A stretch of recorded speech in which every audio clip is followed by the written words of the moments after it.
Et là, je fais ça. Je crois pas. Ils avaient oublié Patrick Fouquet. Il était accroché au plafond. Le mec, il hurlait, mais personne n'entendait. Bonjour tout le monde, bienvenue sur Légende. Aujourd'hui, on n'est pas à Paris comme vous le voyez, comme d'habitude, ou en France. On est carrément venu à Dubaï, aux Émirats Arabes Unis. On a une superbe vue ici. On a pu filmer d'un hôtel juste pour montrer la jolie vue d'ici. On voit même le désert au loin. On est venu ici pour filmer des Français qui ont des vies exceptionnelles, qui ont parfois des vies de businessmen, parfois des vies de rappeurs, parfois des vies très différentes. On va rencontrer aujourd'hui Jean Rock. Jean Rock est notre invité. C'est lui qui a créé le VIP, le VIP Room, la boîte de nuit. Il est directeur artistique, il est businessman, il a aussi des restaurants, il a plein de choses. Il a même été artiste. Il a fait un album de musique avec des featuring comme Snoop Dogg par exemple. Il nous reçoit dans son salon, chez lui, devant sa piscine, avec sa femme, ses enfants qui sont juste derrière. Il nous a proposé de passer chez lui directement pour faire l'interview. On y va.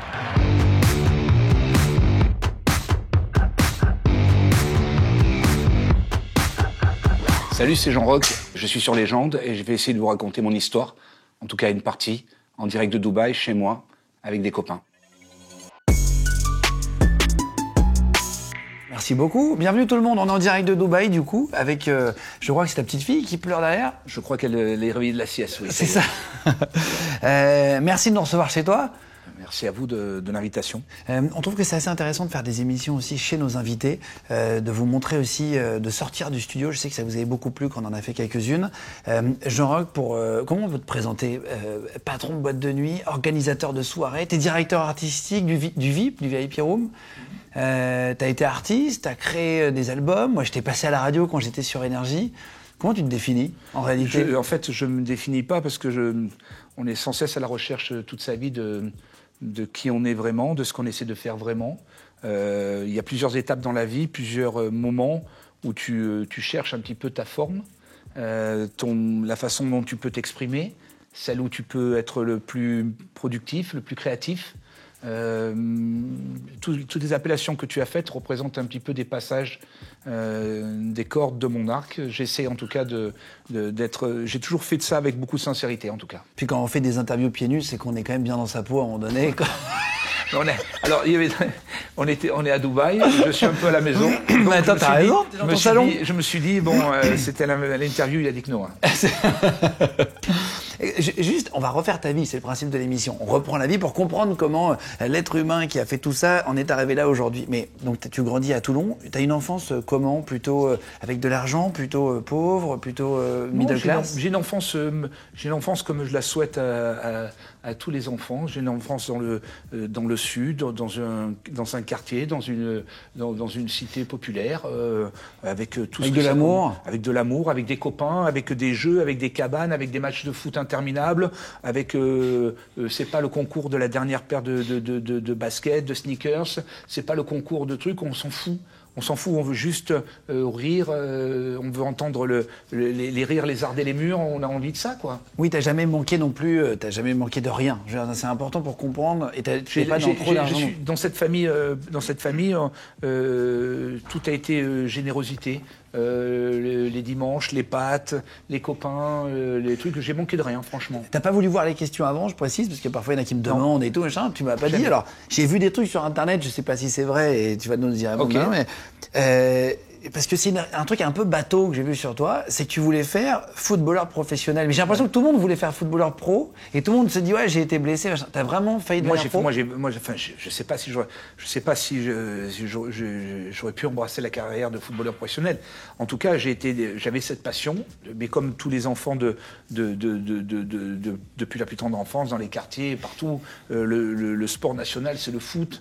On partage ça, on joue interquartier, on se rencontre sur le bitume, on crée des matchs et compagnie, c'est génial. C'est fantastique. Et puis, j'ai été retenu en sélection du Var et ensuite, j'ai eu l'opportunité d'intégrer un sport-études qui a été... pour moi, le foot, ça a été une école incroyable pour la vie. Et comme, sans le savoir, toutes les choses vont arriver très vite dans ma vie et je vais me retrouver face à moi-même et face à mon destin et à prendre des décisions.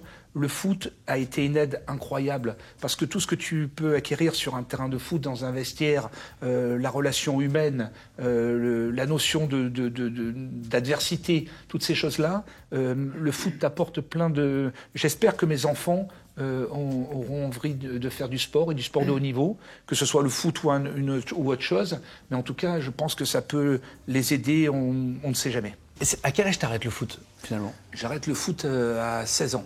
À 16 ans? 15 ans et demi, 16 ans. C'est à cet âge que tu perds ton papa? Je perds mon papa. Très jeune? Ouais, je perds mon papa très jeune et il faut réagir assez vite. Mon papa avait différents business dans la restauration, des brasseries, et j'ai ma maman qui se retrouve face à tout ça. Et il faut essayer avec mon frère qui est plus jeune d'1 an et demi de parvenir à aider la famille. À 14 ans et demi et 16 ans? Ouais, mais on choisit pas. Comme je te disais, c'est instinctif. Je me dis, je vais travailler, je vais apprendre à faire des choses, je vais aider. Alors je pense que je suis capable à 16 ans d'aller manager dans la restauration, dans la brasserie, dans le truc. Je m'essaie à plein de choses, plein de boulot, et je me rends compte rapidement que c'est très difficile, et je vois que le bateau coule en silence, mais qu'il coule. On est crédible à 16 ans quand on gère un restaurant? Pas du tout. On n'est pas du tout crédible. Mais en même temps, je me disais aussi, je voyais le regard qui était mitigé. Il y avait le parti de ceux qui disaient le pauvre, le petit, là, qu'est-ce qu'il va faire? Il va se faire croquer. Et il y avait ceux qui disaient mais quand même, il y va. Ils le font. Ils se dégonflent pas, ils le font. Et alors c'est sûr qu'il y a eu j'ai commis beaucoup d'erreurs, mais j'ai aussi beaucoup appris. Et tout ça va être un apprentissage pour ce qui va venir derrière. Première boîte de nuit, 85. C'est en 85, tu as 19 ans. Ouais. Comment on crée une boîte de nuit? Parce que c'est un milieu qui paraît un peu fermé, tu vois. J'ai à peine 18 ans. J'ai à peine 18 ans, je crois que j'ai même pas l'âge. En fait, je faisais rentrer des gens dans les clubs en leur disant oui, non, vous pouvez pas rentrer, vous êtes pas majeur. Et moi, je l'étais pas. C'est quand même un comble d'accueillir les gens et de les recevoir. Il faut un vrai brin de folie, un vrai brin d'inconscience. Ça fonctionne directement ou tu as une période d'échec? On en parlait à Cathy Guetta quand elle est venue pour avoir un métier un peu similaire. Et dans tous les métiers d'entrepreneuriat, il y a des moments d'échec, des moments de succès. Oui. Est-ce que tu commences dans le succès ou dans l'échec au début? Ça commence dans le succès. L'échec viendra après. La remise en question viendra. En fait, j'ai grandi avec la peur des lendemains. J'ai toujours eu cette peur des lendemains. J'ai toujours eu cette angoisse. Toujours la peur d'échouer. La peur de ne pas y arriver. Et en même temps, un brin de folie, un brin d'inconscience qui te poussait toujours à aller vers plus difficile. Chaque fois que je franchissais un pas, on en parlera après, quand j'ai quitté Toulon pour d'autres destinations, je me disais, mais pourquoi tu quittes Toulon? T'es le roi, tout le monde vient chez toi, ça marche très bien, qu'est-ce qui te pousse à aller plus loin? Et tout le temps ça, et ainsi de suite. Mais c'est un moteur. Le doute est un moteur, le doute est un allié essentiel dans le succès d'une entreprise et d'un entrepreneur. Donc t'as tout juste 18 ans, et donc cette boîte de nuit, la Scala au départ, tu l'as fait avec ton frère, qui est ton associé, donc tu restes en famille, ton petit frère d'1 an et demi de moins. Oui. On a regardé des articles, on te surnomme rapidement le roi de la nuit déjà, alors que t'es tout gamin, enfin t'es tout jeune encore. Et après, comment tu bascules à Saint-Tropez? Comment est-ce que ça se passe? En 85, je crois que tu reprends l'Escale, j'avais noté. Oui, 89 exactement. Je démarre en 85 Toulon, la Scala. 4 ans plus tard. Et 89, départ à Saint-Tropez. Comment c'est avec ton propre argent que tu as réussi à mettre de côté? Tu avais déjà ce but-là ou tu as fait des crédits? J'avais payé les dettes de famille. Tu as remboursé tout? Et les 4 économies que j'avais faites à Toulon, je me suis dit, il faut que j'aille à Saint-Tropez. Et j'arrive à Saint-Tropez, évidemment, on m'attend pas. Non. On m'attend pas, je suis le petit Toulonnais, je suis le petit gars qui arrive et compagnie. J'arrive en plus avec ma bande de copains.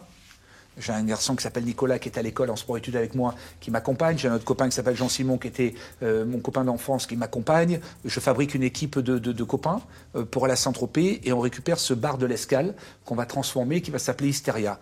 Et j'appelle Cathy Guetta.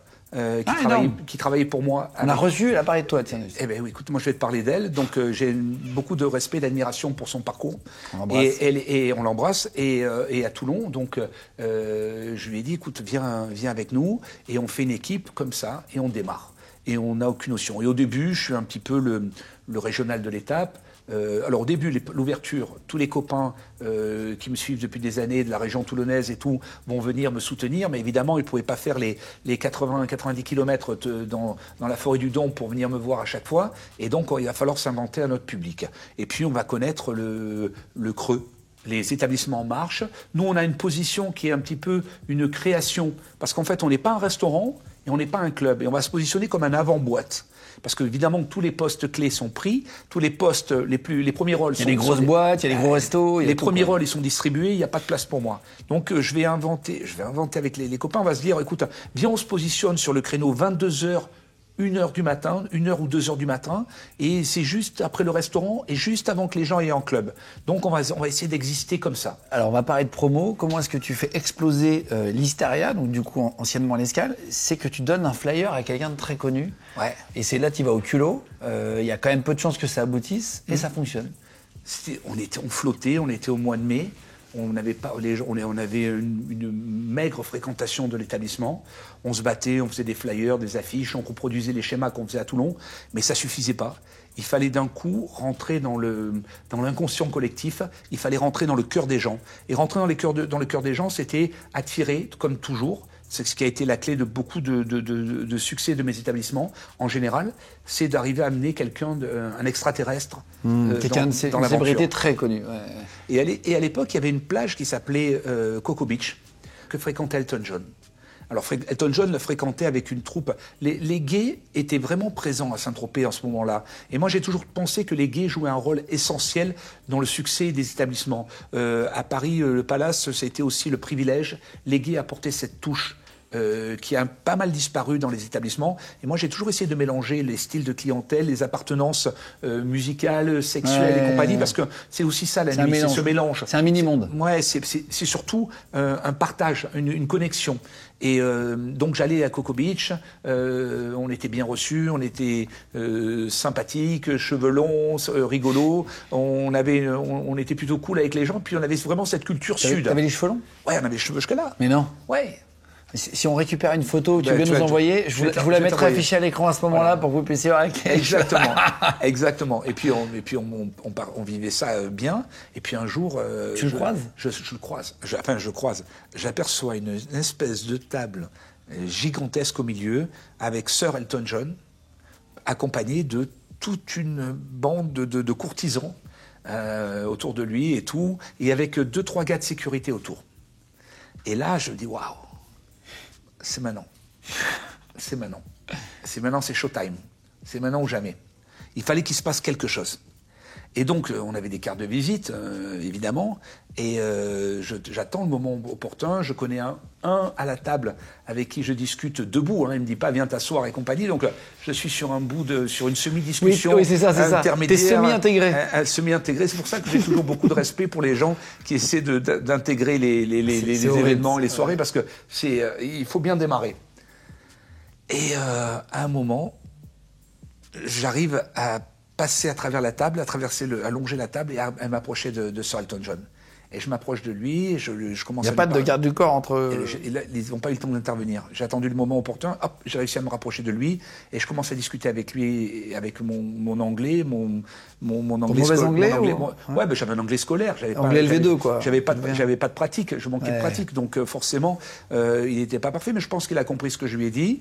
Et il prend ma carte de visite, comme ça, il la regarde, il me regarde, il le regarde à nouveau, et puis il pose la carte.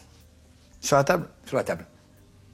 Et je lui ai dit gentiment, je lui ai dit, écoutez, on a un établissement qui s'appelle Hysteria, ça serait bien que vous veniez nous rendre visite, on aimerait beaucoup vous accueillir, on a un pianiste incroyable. Ah, tu l'as alpagué avec le piano. On fait des lives, il est anglais comme vous, il s'appelle John, et compagnie, etc. Et tout, j'essaie de lui vendre l'histoire, mais il exprime pas trop d'émotion sur ce que je lui dis. Ah, il te dit pas, ok, let's go. Truc. Et surtout, je provoque la tollée et la risée de l'ensemble de la table. Pourquoi? Mais parce que je suis le... Ouais, t'es le petit gars qui vient le faire chier, quoi, à table. Je suis le petit mec qui vient, qui l'attente, genre, et tout. Et puis, tu connais cet humour des gens qui sont proches de la personne, qui aiment bien charrier, qui aiment bien truc, et ils se disent, mais pour qui il se prend Il croit quoi? Quelle naïveté.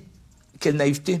Mais la naïveté, c'est essentiel dans tout, et particulièrement dans ce job. Et qu'est-ce qui se passe? Il pose la carte et quoi? Rien? Il pose la carte et plus rien. Plus de son, plus d'image. Donc il me dit ok, peut-être, on verra. Rien. Pas de son, pas d'image. Donc là, okay. tu te dis, bon, j'ai tenté. Je me suis dit, c'est mort. Je me suis dit, c'est cuit, je reprends mon truc. L'équipe vient me voir. Ils viennent tous me parler. Alors, qu'est-ce qu'il t'a dit? Qu'est-ce qu'il t'a dit? Je dis, il m'a dit, ok, pourquoi pas, mais en fait, il m'a rien dit, quoi. Il m'a pas donné d'options. Il m'a pas dit peut-être, je vais venir, ça te sent bon. Il m'a rien laissé sous-entendre. Ok, donc bon, on part comme ça et tout. J'ai dit, écoutez, c'est pas grave. Au moins, pas de regret, j'ai essayé. On passe à autre chose. Venez, on focalise pas là-dessus. La promo. On focalise pas, on passe à autre chose. On passe à autre chose. Et puis, un jour passe, 2 jours passent, et le 3e jour, arrivent 2 Aston Martin rouges, cabriolets, qui se garent devant l'Hysteria. Et là, descend Sir Elton John. Avec toute la tribu des mecs qui se sont foutus de ma gueule. C'est vrai, exceptionnel. Oui, et là, tu sors l'accueillir? Moi, je sors l'accueillir, évidemment. Je me dis, si ça se trouve, il va à côté. Oui, c'est pas.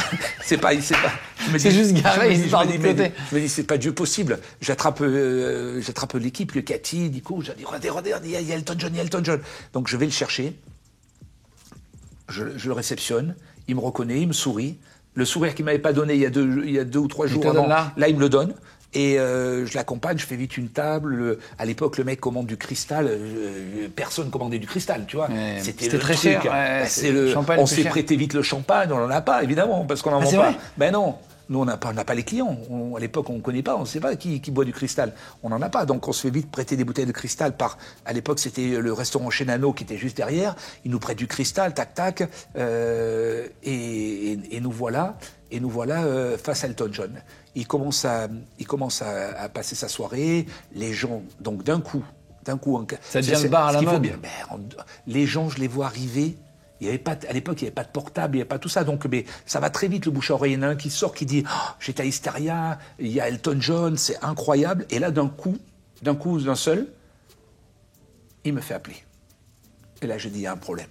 Ah ouais, aïe. Là, je dis il y a un problème. Le champagne est chaud, le truc, il y a un truc qui ne doit pas aller. Et il me fait, je m'approche, la musique est forte, je me baisse, et il me dit vous pensez que je peux jouer? Au piano? Là, je me dis, j'ai pas bien compris. Et je le fais répéter. Il me dit, oui, je vous demande est-ce que je peux jouer au piano? J'ai dit, je n'attendais que ça. C'est vrai? Ah ouais, magnifique. J'ai dit, je n'attendais que ça. Je n'espérais que ça, mais en fait, tu pouvais même pas imaginer. En fait, c'est pas vrai, je n'espérais pas, parce que, en fait, je n'ai même pas pensé qu'il puisse faire ça.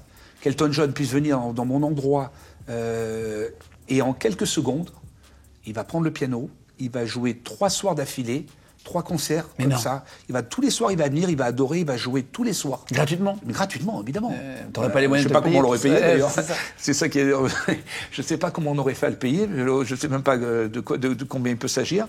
Mais le mec va jouer pendant 3 soirs. Et ce qui est magique dans l'histoire, c'est que je vais passer du régional de l'étape, le petit mec de Toulon, on s'en fout, au copain d'Elton John. Ah oui, au pote d'Elton John, qui n'était pas du tout mon pote. Ça te remplit le bar réellement quand il chante? Tu n'as même pas idée. C'est que les gens venaient l'après-midi à 17h pour réserver les tables pour le soir. Ah, c'est vrai. En disant, au cas où ils viennent, je voudrais bloquer la table, je voudrais réserver, réservez-moi des bouteilles de vodka, des bouteilles de whisky et compagnie. Et d'un coup, ça devient la plaque tournante. Tout le monde veut venir ici. Il te dit, demain, je reviens? Ou pas? Non, il dit rien. Ah oui, il te dit merci, ciao. Il dit rien, merci. C'est moi qui l'accompagne dans la voiture. J'ai un souvenir. Il joue pas des morceaux à lui, il joue des morceaux des Beatles. Il joue Hey Jude des Beatles, toujours en dernier.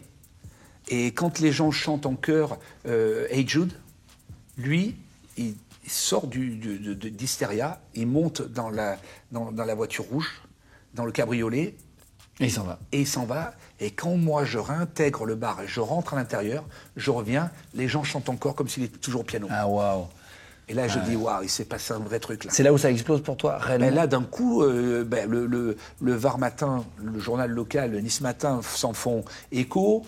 D'un coup, le regard des gens sur nous change complètement. Je le vois même avec les marques d'alcool, les fournisseurs, d'un coup, ils nous disent de quoi vous avez besoin? Vous avez besoin de cristal, mais on vous en met en dépôt et compagnie. D'un coup, tu changes de paradigme. Tu deviens bankable.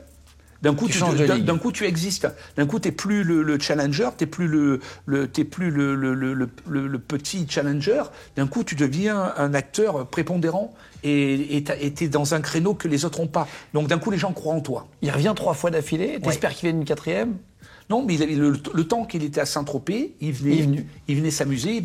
Après, il est revenu des fois où il n'a pas joué.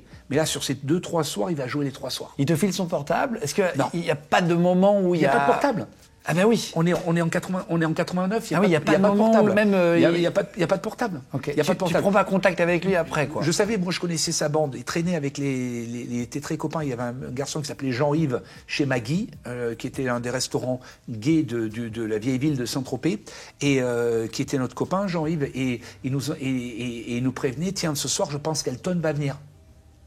Et on savait comme ça à peu près. Alors on allait traîner un peu à Coco Beach, sur les plages gays, l'Aqua Club. Ah ouais, t'essayais de le spotter. On regardait un petit peu ce qui se passait et tout. Et puis, mais d'un coup, le regard des gens a complètement changé en quelques secondes. Et après, quelques années plus tard, là, tu lances le Papagayo. Ouais. Donc là, ça y est, c'est parti déjà. Tu sais que ça fonctionne, etc. Papagayo, c'est une boîte de nuit. Tu deviens le directeur artistique, mais t'es le patron aussi. Alors, il y a une dynamique. Pendant les années où moi j'ai fait Hysteria, le Papagayo avait marché très fort avec Philippe Corti, qui avait fait qui était un DJ. Qui a fait Interville après, pour ceux qui ont suivi Interville. Ouais. Il joue dans des films. Il joue dans des films, c'est un très bon acteur. Et il avait fait un truc vraiment incroyable avec le Papagayo, ça marchait très fort. Ensuite, il y a eu des problèmes. Le Papagayo a fermé, le Corti n'était plus au Papagayo, etc. Et il y a eu une période très calme au Papagayo. Et moi, je continuais mon aventure avec Hysteria. Mais c'est vrai que mon métier premier, ma passion première, c'était le clubbing. Donc j'avais envie de m'essayer, de savoir, ok, t'as fait d'un before, t'as fait un avant-boîte. Est-ce que tu existes dans cet univers-là? Est-ce que tu as le niveau pour t'exprimer en termes de clubbing à Saint-Tropez? Est-ce que tu peux exister? Est-ce que tu peux avoir du succès à Saint-Tropez en termes de clubbing? Et donc je vais rencontrer une légende de Saint-Tropez qui s'appelle Monsieur Malortigue, qui était le propriétaire historique du Papagayo, un monsieur qui était en peignoir avec une longue pipe, un personnage de science-fiction, un personnage hors du commun, un grand monsieur. Et je lui raconte mon histoire, je lui dis, il me dit, oui, je sais, vous avez un endroit qui s'appelle Hysteria, qui marche bien. Je dis, oui, mais vous savez, j'aimerais beaucoup j'ai une idée pour le Papagayo, je voudrais faire un clubbing nouvelle génération, j'ai envie de faire un nouveau truc, etc. Alors moi, je me situais entre directeur artistique, DJ, je mixais une partie de la soirée, je m'occupais des célébrités, des clients, etc. Et voilà, et il va me faire confiance. Et on va ouvrir en 93 le Papagayo. Où il y a toutes les stars qui viennent. Je note toutes les célébrités de l'époque. Il y avait Stallone, De Niro, Johnny. On a eu tout le monde. Là, c'est parti fort. On a eu tout le monde. Ça a été un moment de clubbing incroyable parce que d'un coup, les gens vont plus dire.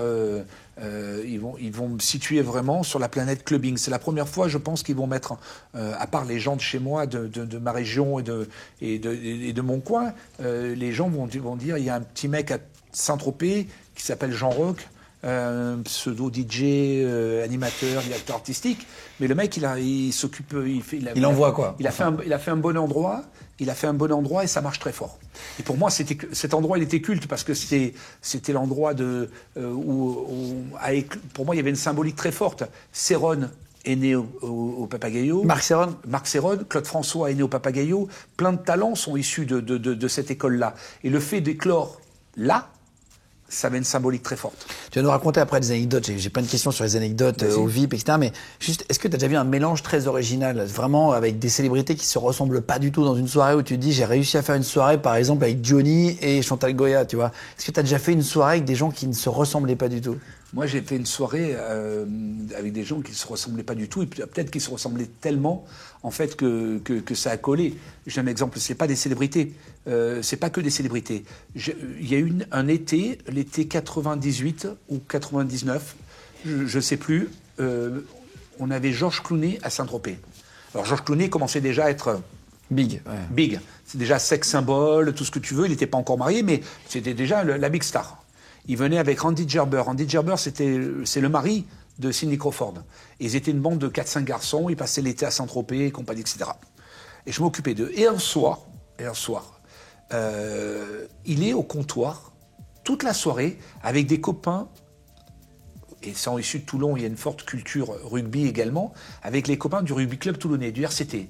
Une équipe de rugbyman, je me rappelle Marc Pujol, des mouse costauds comme ça et tout au bar. Et au bout d'un moment, je me suis dit, oh là là, ils l'ont accaparé, ils l'ont reconnu, ils l'ont accaparé, et le gars, il va pas s'en sortir, tu vois. Donc c'est mon job, je vais le chercher. Ah oui, tu peux bien voir. J'ai dit, tu sais, George, il y a un tel qui veut te voir et tout, mais non, on verra ça plus tard. Lui, il était trop bien. C'est vrai. Lui, il était trop bien. Il restait jusqu'à 5h du matin à raconter des histoires, à rigoler et tout. Je ne sais même pas dans quelle langue il parlait. Je ne sais même pas de comment ils échangeaient, parce que si tu as fait un peu des troisième mi-temps rugby, tu connais. L'articulation n'est pas toujours au rendez-vous. Les blagues, elles sont un peu potaches, quoi. Je veux dire, c'est un peu. Mais bon. Ça le fait. Oui, ça boit, ça s'amuse. Ça rigole, c'est bon délire. Mi-temps, ouais, mais ça peut partir en bagarre parfois dans des bars. Moi, j'ai déjà vu des troisième mi-temps qui partent. Oui, là, ça partait pas en bagarre. C'est très bien. Et tant mieux, parce que... mais c'était tellement surréaliste. Georges Clooney avec le paquet d'amants du RCT, c'était la science-fiction. C'est la nuit. C'est ça. Moi, c'est la nuit que j'aime. C'est les gens qui se mélangent, comme dont tu parlais.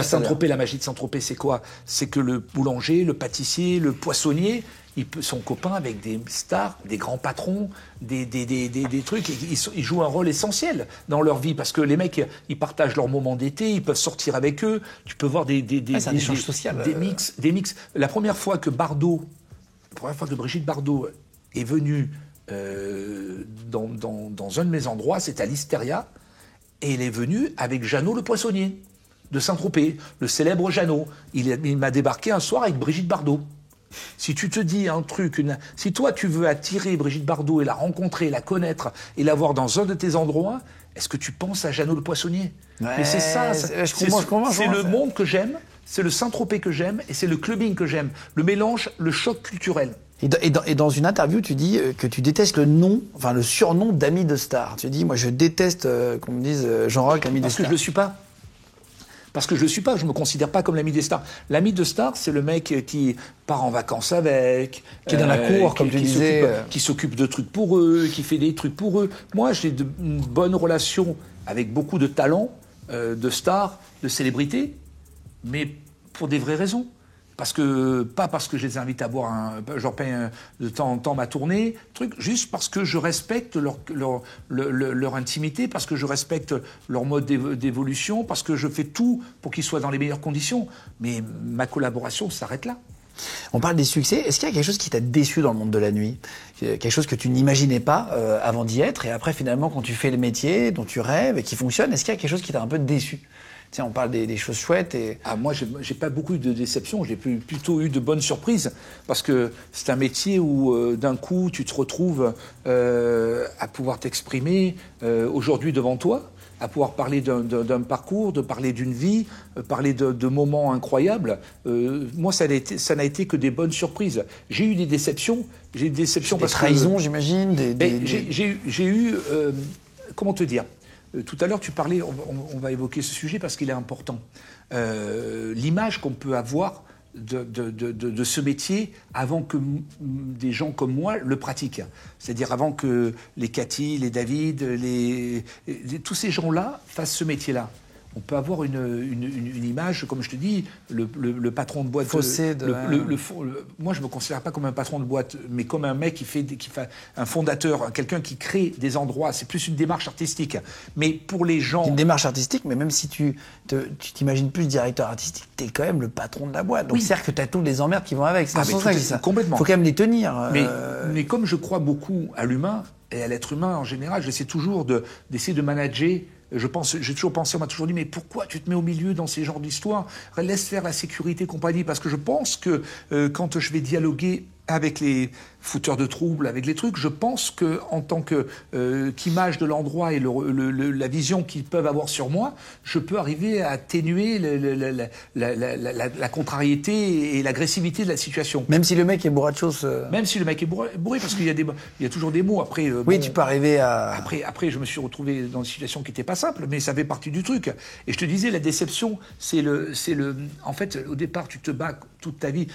Quand tu démarres ce job et que tu dis que tu fais ça, les gens, ils voient Bébel dans le professionnel. Ils voient le mec avec un flag à la ceinture. Le mec a le gros ceinturon, le Colt et compagnie. C'est ça le patron de club dans les années, fin des années 80. Oui, exactement. Il a fallu un moment. Dans l'imaginaire, c'est ça. Il a fallu un moment pour balayer cette image, pour que les gens comprennent vraiment qu'il y avait une démarche artistique et que c'était géré par des artistes avec une sensibilité et pas du tout nez-gros-bras. On imagine le fusil à pompe sous la caisse. On imagine. Tu vois ce que je veux dire quand tu imagines un club dans le sud, c'est ça. Parce qu'il y a parfois des anecdotes dans le sud ou ailleurs. Il y avait une image préconçue et ça a pris des années à être balayé. Ensuite, tu parlais tout le temps de...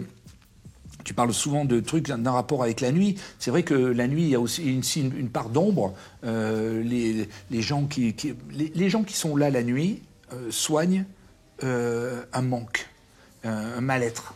Il y a des gens qui sortent entre copains parce qu'ils vont se détendre avec leur femme, leur fiancé ou autre, et cela vient de s'amuser. Puis il y a des gens qui sont récurrents dans les boîtes de nuit parce qu'ils viennent combler une certaine solitude, un certain isolement. Il y a beaucoup de choses, il y a beaucoup de paramètres dont il faut tenir compte d'une boîte de nuit.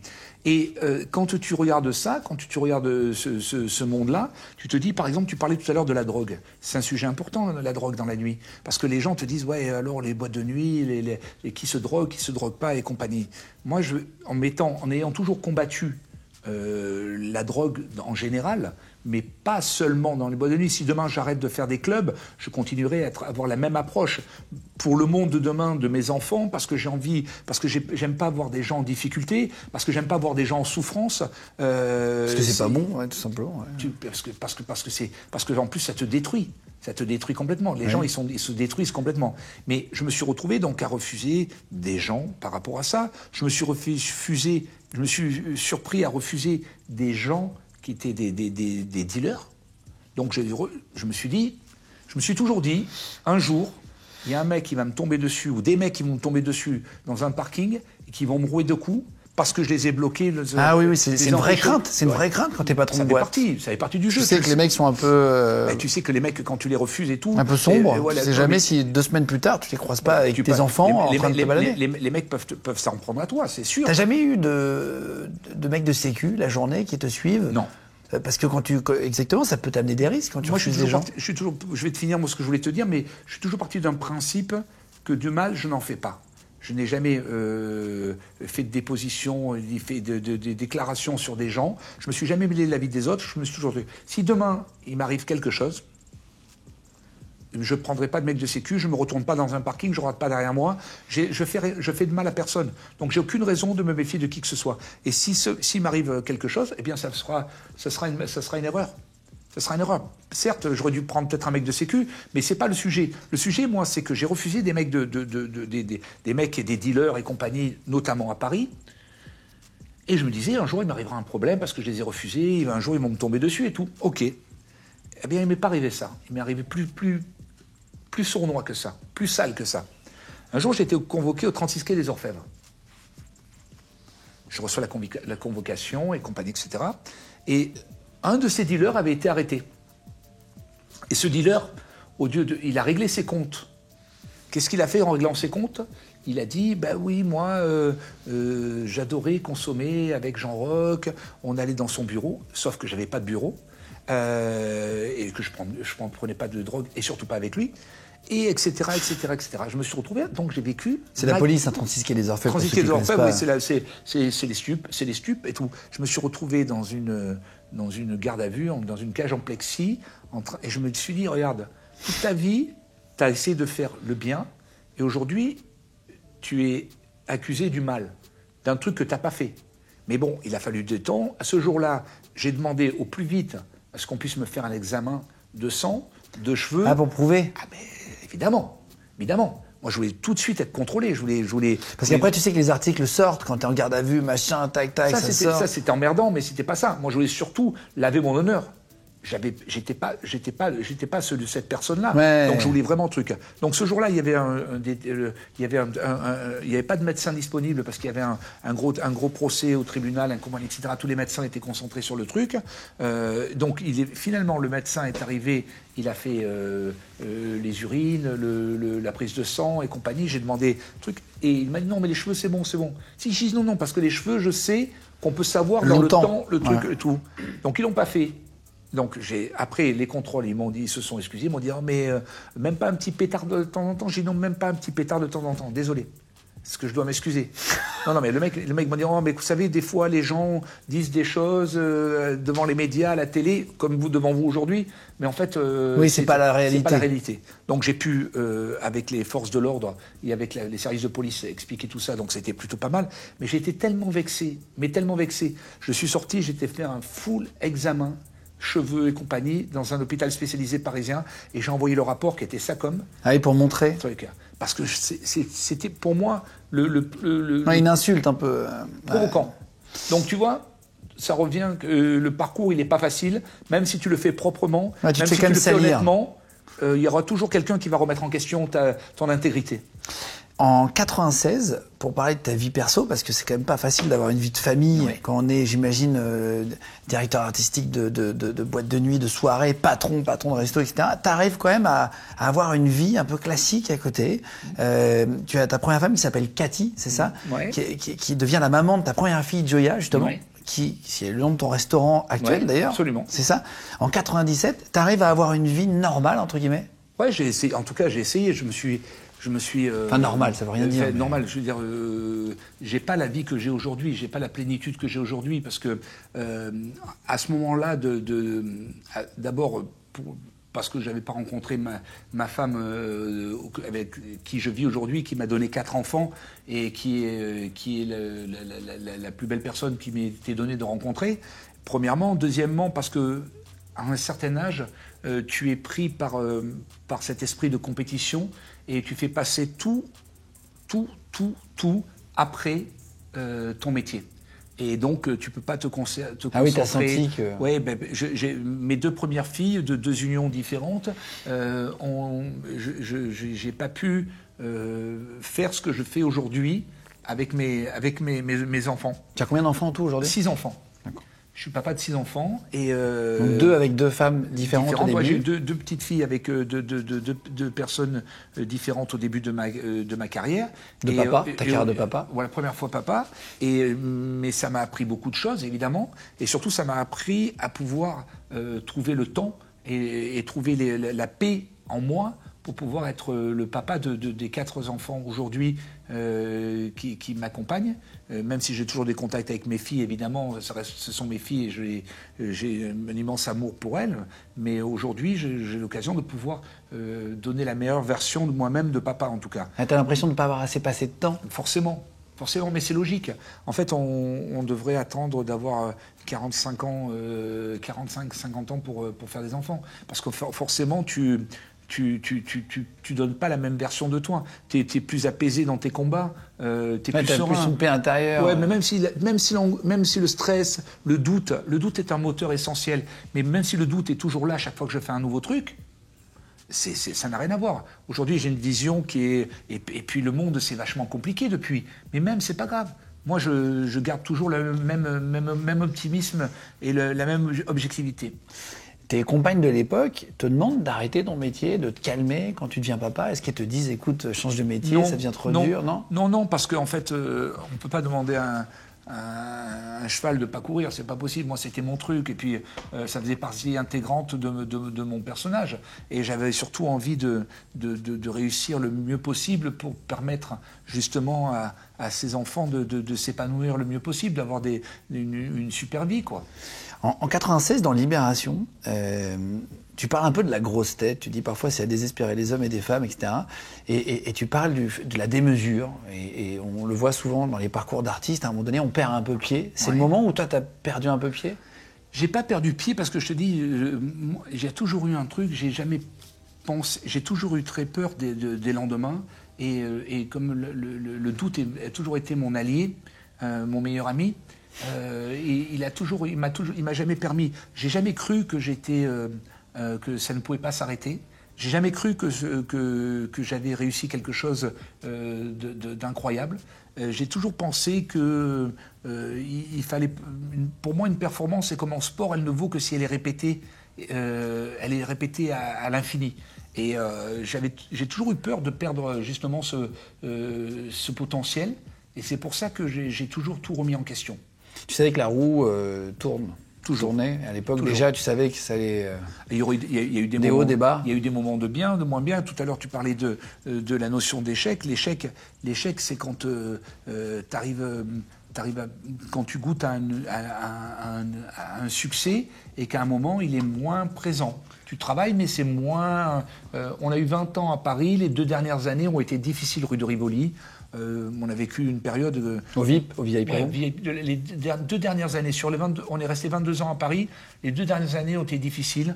On a eu les attentats de Paris, on a eu les manifestations, on a eu l'arrivée d'une nouvelle mairie avec la rue de Rivoli qui passait en zone piétonne.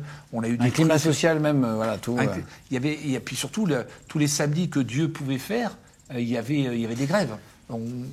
On était complet samedi, et puis à 16h, on voyait les réservations qui descendaient. Les gens commençaient à se dégonfler, à se dire « non, mais je prendrai pas la voiture, c'est un truc de fou, on peut pas y aller. » Et là, je perdais mes moyens, je devenais fou. C'était même pas... Tout le travail qu'on pouvait fournir ne suffisait plus à combler. T'as continué d'aider ta maman ? Toujours. Ça a fonctionné, etc., Toujours. financièrement, Toujours. tout ça. Ouais. Aujourd'hui encore, elle vit avec mon frère à Saint-Tropez et elle fait partie. On lui doit tellement. Elle a tellement été essentielle dans nos valeurs. Et tu disais dans une interview aussi, j'échangerais la plus belle des fêtes dans la plus belle des villes, dans la plus belle des villas, pour une soirée avec mon grand-père. Ouais.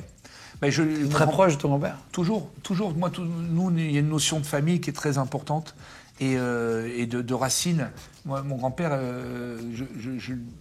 j'ai une admiration pour lui parce qu'il a fait dans ce village en Toscane, il a géré toute notre enfance. On passait nos vacances d'été là-bas. C'était quelqu'un. J'ai grandi entre 2 personnages très particuliers et mon grand-père et ma grand-mère étaient séparés. Ma grand-mère était une bourgeoise toscane. Elle vivait à Florence. Alors c'est la première fois que j'ai vu un sac assorti avec des mocassins, avec une paire de chaussures Gucci, c'était ma grand-mère. C'était l'élégance parfaite. Et mon grand-père, lui, c'était le pull d'une couleur, les chemises à rayures dessous, le mouchoir dans la manche, des trucs, mais c'était les valeurs de la terre. Et ce mélange des 2 cultures m'a toujours permis de me situer entre les 2 mondes. En 98, tu ouvres du coup le VIP. C'est toi qui inventes cette marque, le VIP Room, ou c'est un concept que tu reprends ? Non, c'est une création. Mais au départ, on finissait le bac à Paris et on voulait ouvrir notre propre endroit. Enfin, se mettre à notre compte. Et après tant d'années dans les stations de ski, Courchevel, Megève, l'Alpe d'Huez, les carnavals de Venise, les festivals de Cannes, on voulait créer notre propre marque. Et au départ, la recherche d'un endroit à Paris, on n'avait pas de nom. Donc on cherchait un endroit. Mais le nom de code du dossier, c'était Virtual in Paris. Donc VIP. Les gens ont toujours pensé qu'on avait appelé ça VIP pour le côté bling-bling des années 2000, mais pas du tout. C'était Virtual in Paris. On cherchait il y avait marqué sur le dossier VIP. Ça veut dire quoi, Virtual in Paris ? Mais c'est un endroit virtuel. Dans Paris, on l'a pas. On n'a pas cet endroit. C'est un endroit virtuel. Et après, tu t'es dit, ça sonne quand même bien. Et après, et en griffonnant dans les rendez-vous et tout, je trouvais ces 3 lettres, je disais... ça me dit quelque chose, VIP. Ouais, et puis j'entendais toujours ce mot qui revenait ce mot... VIP, VIP. Donc, et puis on a adapté avec Room, on a rajouté ça, puis voilà comment est né VIP Room. Mais pas du tout sur le schéma de ce que les gens peuvent penser. Toujours les gens ont une idée préconçue. Toujours ce fameux a priori, toujours cette vision un petit peu... Avant d'avoir toutes les infos. Avant d'avoir le fond de l'histoire. Avant d'avoir, exactement, d'être éclairé. En 98, ça c'est l'ouverture du premier. Après, tu vas l'ouvrir à Marrakech, à Cannes, à Monaco, à Dubaï, ici, à New York, à Porto Cervo. Tu vas le décliner. C'est le plus gros succès de ta carrière. Le VIP, c'est vraiment ta plus grosse marque. VIP Room, ça a été un très joli succès et il s'est décliné sur des licences un peu partout dans le monde. Tu sais, dans les marques de clubbing, il y a pas les marques les plus populaires. Ça peut être parfois c'est des endroits comme Pacha, c'est des endroits comme VIP Room, des marques que le public identifie immédiatement et peut dire tiens, ça correspond à ça. Est-ce que tu sais des soirées à thème ? Pourquoi c'est un succès particulier ? C'est quoi la différence avec un autre club ? Parce que si ça a fonctionné, c'est qu'il y avait un truc en plus. Je pense que les VIP Rooms ont été un petit peu comme toi des journalistes. On a traité une actualité pendant des années. Tout ce qui se passait dans le monde qui était intéressant, la première du film de James Bond, le lancement du nouvel album de tel artiste, les événements, la foire d'art contemporain à Paris, tout ce qui se passait... Ça se passait là-bas. Ça se passait chez nous. On traitait l'actualité. C'était un focus de tout ce qui se passait en boîte. C'était l'endroit où ça se passait. À Paris, à Saint-Tropez, au Festival de Cannes, tout ce qui se passait qui était croustillant et qui intéressait la planète, ça allait de Paolo Coelho à la présentation du nouvel album de Snoop, à des tas de choses qui faisaient que c'était ça l'intérêt de la presse, des médias, de toujours s'intéresser à ce qu'on faisait. Se renouveler, c'était ça. T'as eu Madonna qui passait, enfin parmi tant d'autres, on va en parler dans 2 secondes, mais t'as eu Madonna notamment. Ouais. Est-ce que tu peux raconter, parce que je crois que l'anecdote elle est assez folle. Comment t'as Madonna et la taille du staff dans cette recherche de traiter une actualité au quotidien et de pouvoir toujours être à la pointe, à Énergie avait été nommé un garçon qui s'appelait Michael Magnan. Michael Magnan, c'est un très bon de la radio. Et à l'époque, Michael avait compris mon désir de vouloir toujours créer l'événement. Et il me dit, écoute, il y a l'album de Madonna qui arrive au mois de novembre. Si tu as une idée et tout, parlons-en. On se voit et on brainstorm ensemble avec les équipes. On construit l'histoire. Et il me dit, écoute, tu sais quoi, Madonna, on va pas la recevoir chez Énergie. On va pas la recevoir dans une salle de concert. On va la recevoir en club. Parce que Madonna, c'est une artiste club. Ses disques finissent toujours dans les clubs. Et c'est vrai qu'encore aujourd'hui, elle est toujours très présente dans les clubs. Elle a toujours eu cette culture club. Donc, on travaille là-dessus. Et je me voilà à la bande... Et Michael Magnan lance avec Max Guazzini une bande-annonce sur Énergie. Madonna est à Paris samedi soir. Elle se rend dans son club préféré, le VIP Room des Champs-Élysées. Retrouvez-la, gagnez des places. Et là, d'un coup, c'est la dinguerie de la dinguerie. Les champs sont barrés. Mais barrés. C'est-à-dire qu'il y a des gens partout. La préfecture m'avait demandé 100 mecs de sécu. 100 mecs de sécu 100 mecs de sécu. Attends, il y en a même pas au Stade de France. Des montagnes en doudoune, VIP Room, sur les champs, en train de se donner la main pour freiner la foule. Bon, déjà... Il y en avait 10 fois trop ou pas? Il n'y avait pas assez. C'est vrai. Il n'y avait pas assez, ça poussait de tous les côtés. Mais tu peux pas imaginer un samedi soir, les champs, avec Madonna qui débarque, avec le bouche à oreille. Mais tout le monde était là. Tout le monde voulait la voir. Tout le monde voulait la percevoir. Et là, alors déjà, elle a mis genre 45 minutes entre le moment où elle devait arriver. Non, elle n'était pas en retard. Les voitures, les Mercedes passaient sur les champs, arrivaient à hauteur du VIP, voyaient la foule, remettaient un coup d'accélérateur et au téléphone, le mec de sécu disait non, il faut encore plus d'espace. Ah, c'était trop dangereux. Ils nous rendaient fous. Je dis, elle va pas venir. Elle va rentrer par derrière, elle va pas le faire. Parce que je me suis dit, elle va voir ces 2 océans qui poussaient là, les 2 vagues. C'était Moïse, la meuf, tu vois, je veux dire, elle arrivait là, il y avait c'est la mer, la mer, elle s'ouvrait là, c'était un truc improbable. Mais le pompon, c'est pas ça. C'est que quand elle descend de la voiture, la Madonna, elle est pas seule. Elle a sa fille qui devait avoir 10-12 ans, Lourdes, avec elle qu'elle tenait par la main. Et là, je dis, mais c'est un risque. Qu'elle montre. C'est un risque inconsidéré qu'elle est en train elle est en train de jouer un coup là qui est trop dur. Pourquoi elle emmène sa fille dans un truc comme ça? C'est trop risqué. Je me suis dit, s'il y a un débordement et que la foule pousse, c'est dangereux pour la petite parce que Madonna, on peut l'extraire, mais est-ce qu'on va arriver à extraire la petite avec? Et non seulement elle descend avec Lourdes en lui tenant la main, mais en plus elle prend le temps de saluer la foule. C'est pas genre elle trace. Mais là, ça presse sur les mecs de sécu. Et je sens la pression. Et là, d'un coup, tout est ralenti. Et là, t'es où à ce moment-là? T'es devant la porte?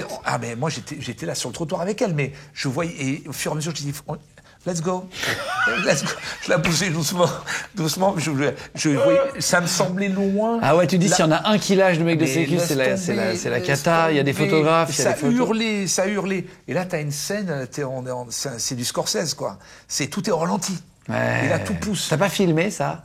Il y a eu des images qui ont été faites à l'époque, certainement. Oui, il y a des images. Oui, il doit y avoir des images de ça. C'était en quelle année ça, tu dis? C'était il y a longtemps. Je pense que c'était en 2005, 2006. Oui, c'est les débuts du portable, vraiment. Ouais, c'est tout début. Ah ouais, donc. Mais en tout cas, je me rappelle qu'il y avait une vue. Nous, on avait les bureaux sur les champs au-dessus de l'entrée du VIP, et je sais qu'il y avait des photos incroyables de la foule, les 2 côtés, prises d'en haut, avec Madonna qui passe au milieu. C'est quoi le thème le plus incroyable? Après, on va faire un petit jeu. Le thème le plus incroyable que t'aies fait de soirée? pas, t'as fait Oh, des il y a des surprises. trucs il y a des trucs que j'ai bien aimés, un truc que j'ai en souvenir qui était pas mal. C'était pour j'ai toujours beaucoup aimé organiser les fêtes d'Halloween. Et c'était juste avant le VIP. C'était au Bâche sur les Champs. Et on avait fait un truc qui était pas mal. J'avais appelé le Marcel Campion, qui est le roi des forains. Ouais. Et mon délire, c'était de faire... Je lui ai demandé, l'établissement au Bâche, tu descendais des marches, tu avais une plateforme, tu descendais des marches et tu arrivais dans un club en contrebas. Avec, le club était dans la profondeur. Et j'avais demandé de construire, de lui louer et qu'il nous fabrique un rail sur mesure pour mettre un train fantôme. Et les gens arrivaient dans le club en train fantôme. Ils avaient jamais vu ça, les gens. Je t'explique, ils montaient, ils rentraient, ok, c'est bon, vous êtes deux, ok. Ils montaient dans le wagon descendait et défilait, les mecs arrivaient dans le club en train fantôme. Et le wagon remontait. Et remontait, ressortait. Il y avait une dizaine de wagons comme ça qui tournaient. Les gens hurlaient. Hyper marrant. Hurlaient de trucs. Ils n'avaient jamais vu ça. Et je crois que ça a marqué les gens. On avait fait ça, on avait fait un truc aussi avec un éléphant. Parce que, voilà, toujours dans le souci des paradis artificiels, quand je lisais toujours des papiers sur les mecs qui prenaient des oligo-éléments, qui prenaient des trucs un peu chelous, ils me disaient, les mecs parlaient toujours d'éléphants roses, de trucs et tout. Je dis, ben, on va les satisfaire. Sans rien, sans artifice, on va mettre un éléphant. Bon, aujourd'hui, ça serait un peu plus compliqué. On avait loué un éléphant, on avait demandé ce qu'il soit peint en rose. C'était une peinture de base. Je rassure toutes les associations de protection des animaux. L'animal était très bien traité et il y avait un éléphant rose devant l'entrée. Alors les gens arrivaient. Alors déjà un éléphant sur les champs, c'était pas commun. Des voitures, il y avait des voitures qui se rentraient dedans, hein, qui hallucinaient. Et en même temps, un éléphant rose.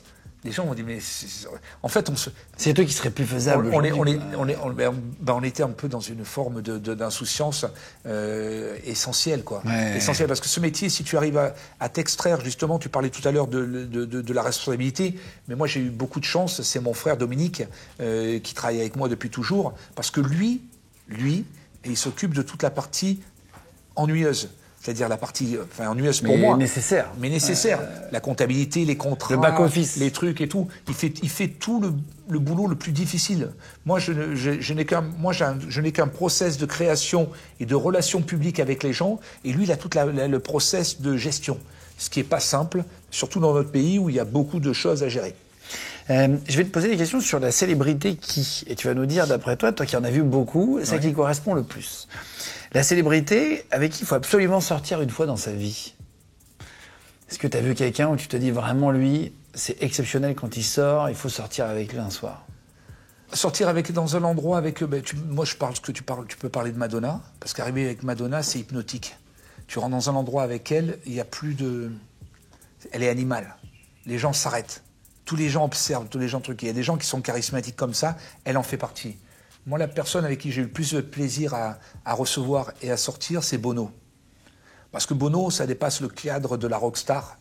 C'est un espèce de mec d'une générosité absolue, d'une culture incroyable, grand amateur d'art. J'ai eu la chance d'être initié à l'art par Enrico Navarra, le galériste, et on passait beaucoup de moments avec Bono à échanger sur Basquiat, sur Haring, sur Warhol, sur Liechtenstein, sur tous ces gens-là.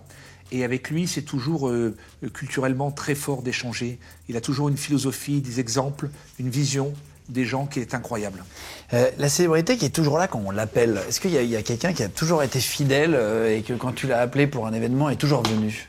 Oh, il y en a pas mal. Il y en a pas mal avec qui ont toujours été très réceptifs quand ils étaient disponibles. Parce que après, ça dépend évidemment de ce qu'ils sont en train de faire. Il y en a eu pas mal. Moi, j'ai toujours eu plaisir à appeler des copains comme Manu Katché, des gens qui ont toujours été des vrais copains depuis toujours, qui ont toujours répondu présent.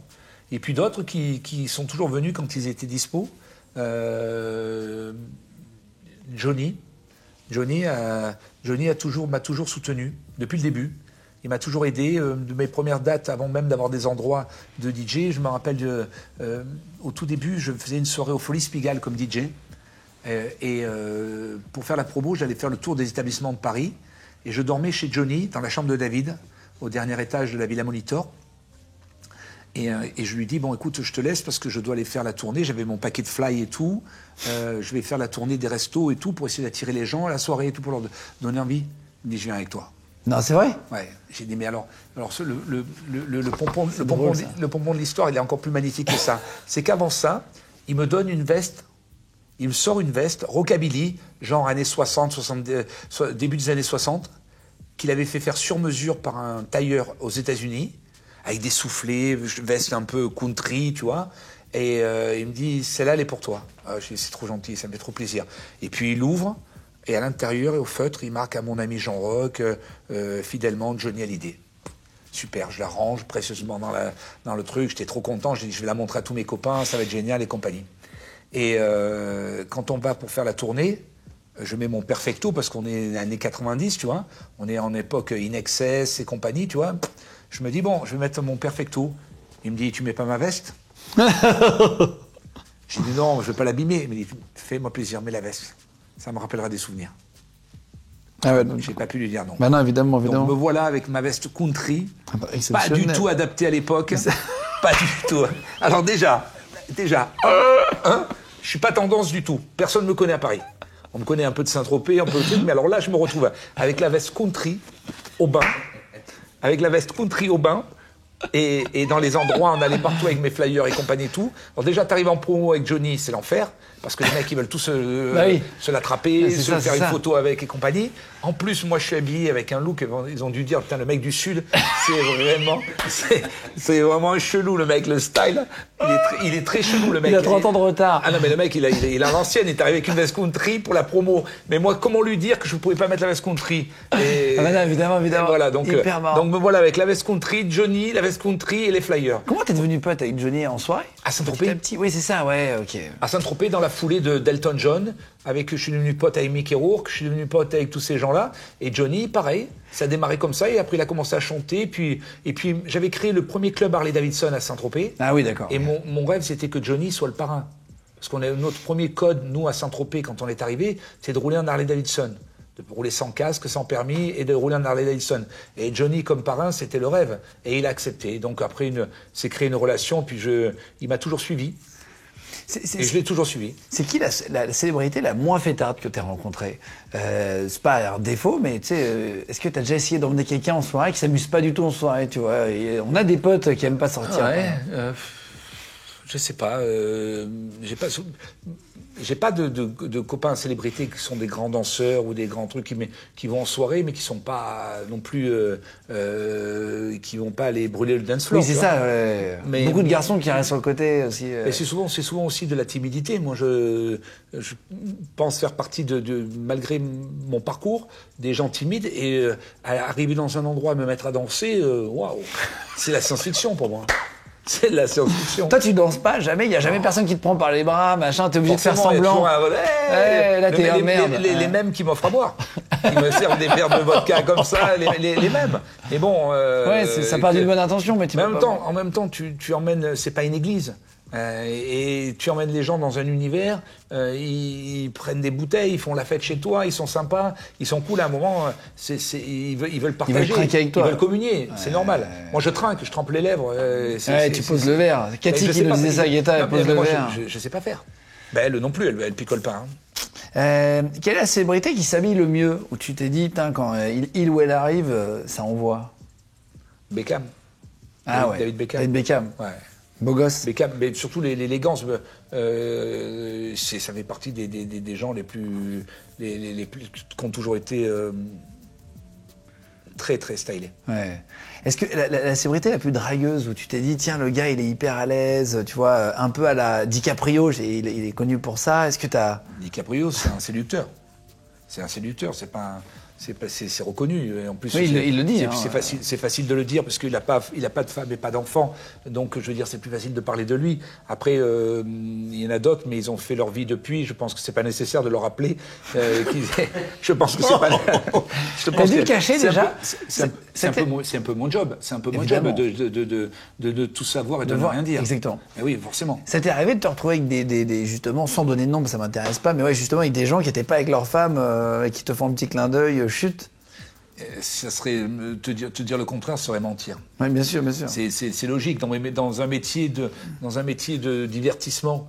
Et c'est logique qu'il y ait des gens parfois qui aient pris des virages plus ou moins réussis. Et qui est la célébrité qui a dépensé le plus? Où tu as vu vraiment un truc incroyable, le mec a pris je sais pas combien de bouteilles? Est-ce que tu as déjà connu ça? Je crois que le plus incroyable que j'ai rencontré là-dedans, c'est Christian Audigier. Ah oui, Christian Audigier qui était le patron de la marque Von Dutch à l'époque, et après il a fait Ed Hardy. Et il a gagné beaucoup d'argent en très peu de temps. Christian Audigier, c'est un soleil. C'est un mec qui a été décrié comme un mec un peu fou qui partait dans tous les sens, mais qui était un véritable génie. Lui, c'est un véritable génie. Par contre, lui, un génie marketing de ouf. Lui, il a fait des marques de dingue. Moi, je l'ai connu au tout début de sa carrière quand il était en Avignon. Quand il a démarré, et après tout son parcours, et on est toujours resté en contact, mais j'ai fait un truc, j'ai fait son anniversaire au Festival de Cannes, quelques années avant son disparition, depuis, avant son décès. Mais le mec, c'était de la science-fiction. Moi, j'ai vécu un truc avec lui qui n'existe pas. Et Christian Audigier au Festival de Cannes, donc ça démarre des mois avant la préparation de son anniversaire. Le mec m'appelait la nuit, donc il m'appelait à 6h, 7h du matin avec les heures de L.A., et il me disait, je te réveille? Je dis, non, pas du tout. Il me dit, et donc il avait toujours une nouvelle idée. Et sa nouvelle idée, donc lui, il m'a dit, écoute, Vif, il appelait les copains Vif. Il me disait, j'ai un truc à te demander. Alors voilà, j'ai vu les Oscars, j'ai vu qu'il y avait un halo de lumière quand la salle était toute noire. J'aimerais faire la même chose pour ma soirée, pour mon anniversaire. J'ai dit, ok, tu penses à quoi? Il me dit, ben voilà, écoute, c'est très simple. Tu vas aller voir Karl Lagerfeld, Tom Ford, John Galliano, et le quatrième, je crois que je ne sais plus qui c'était.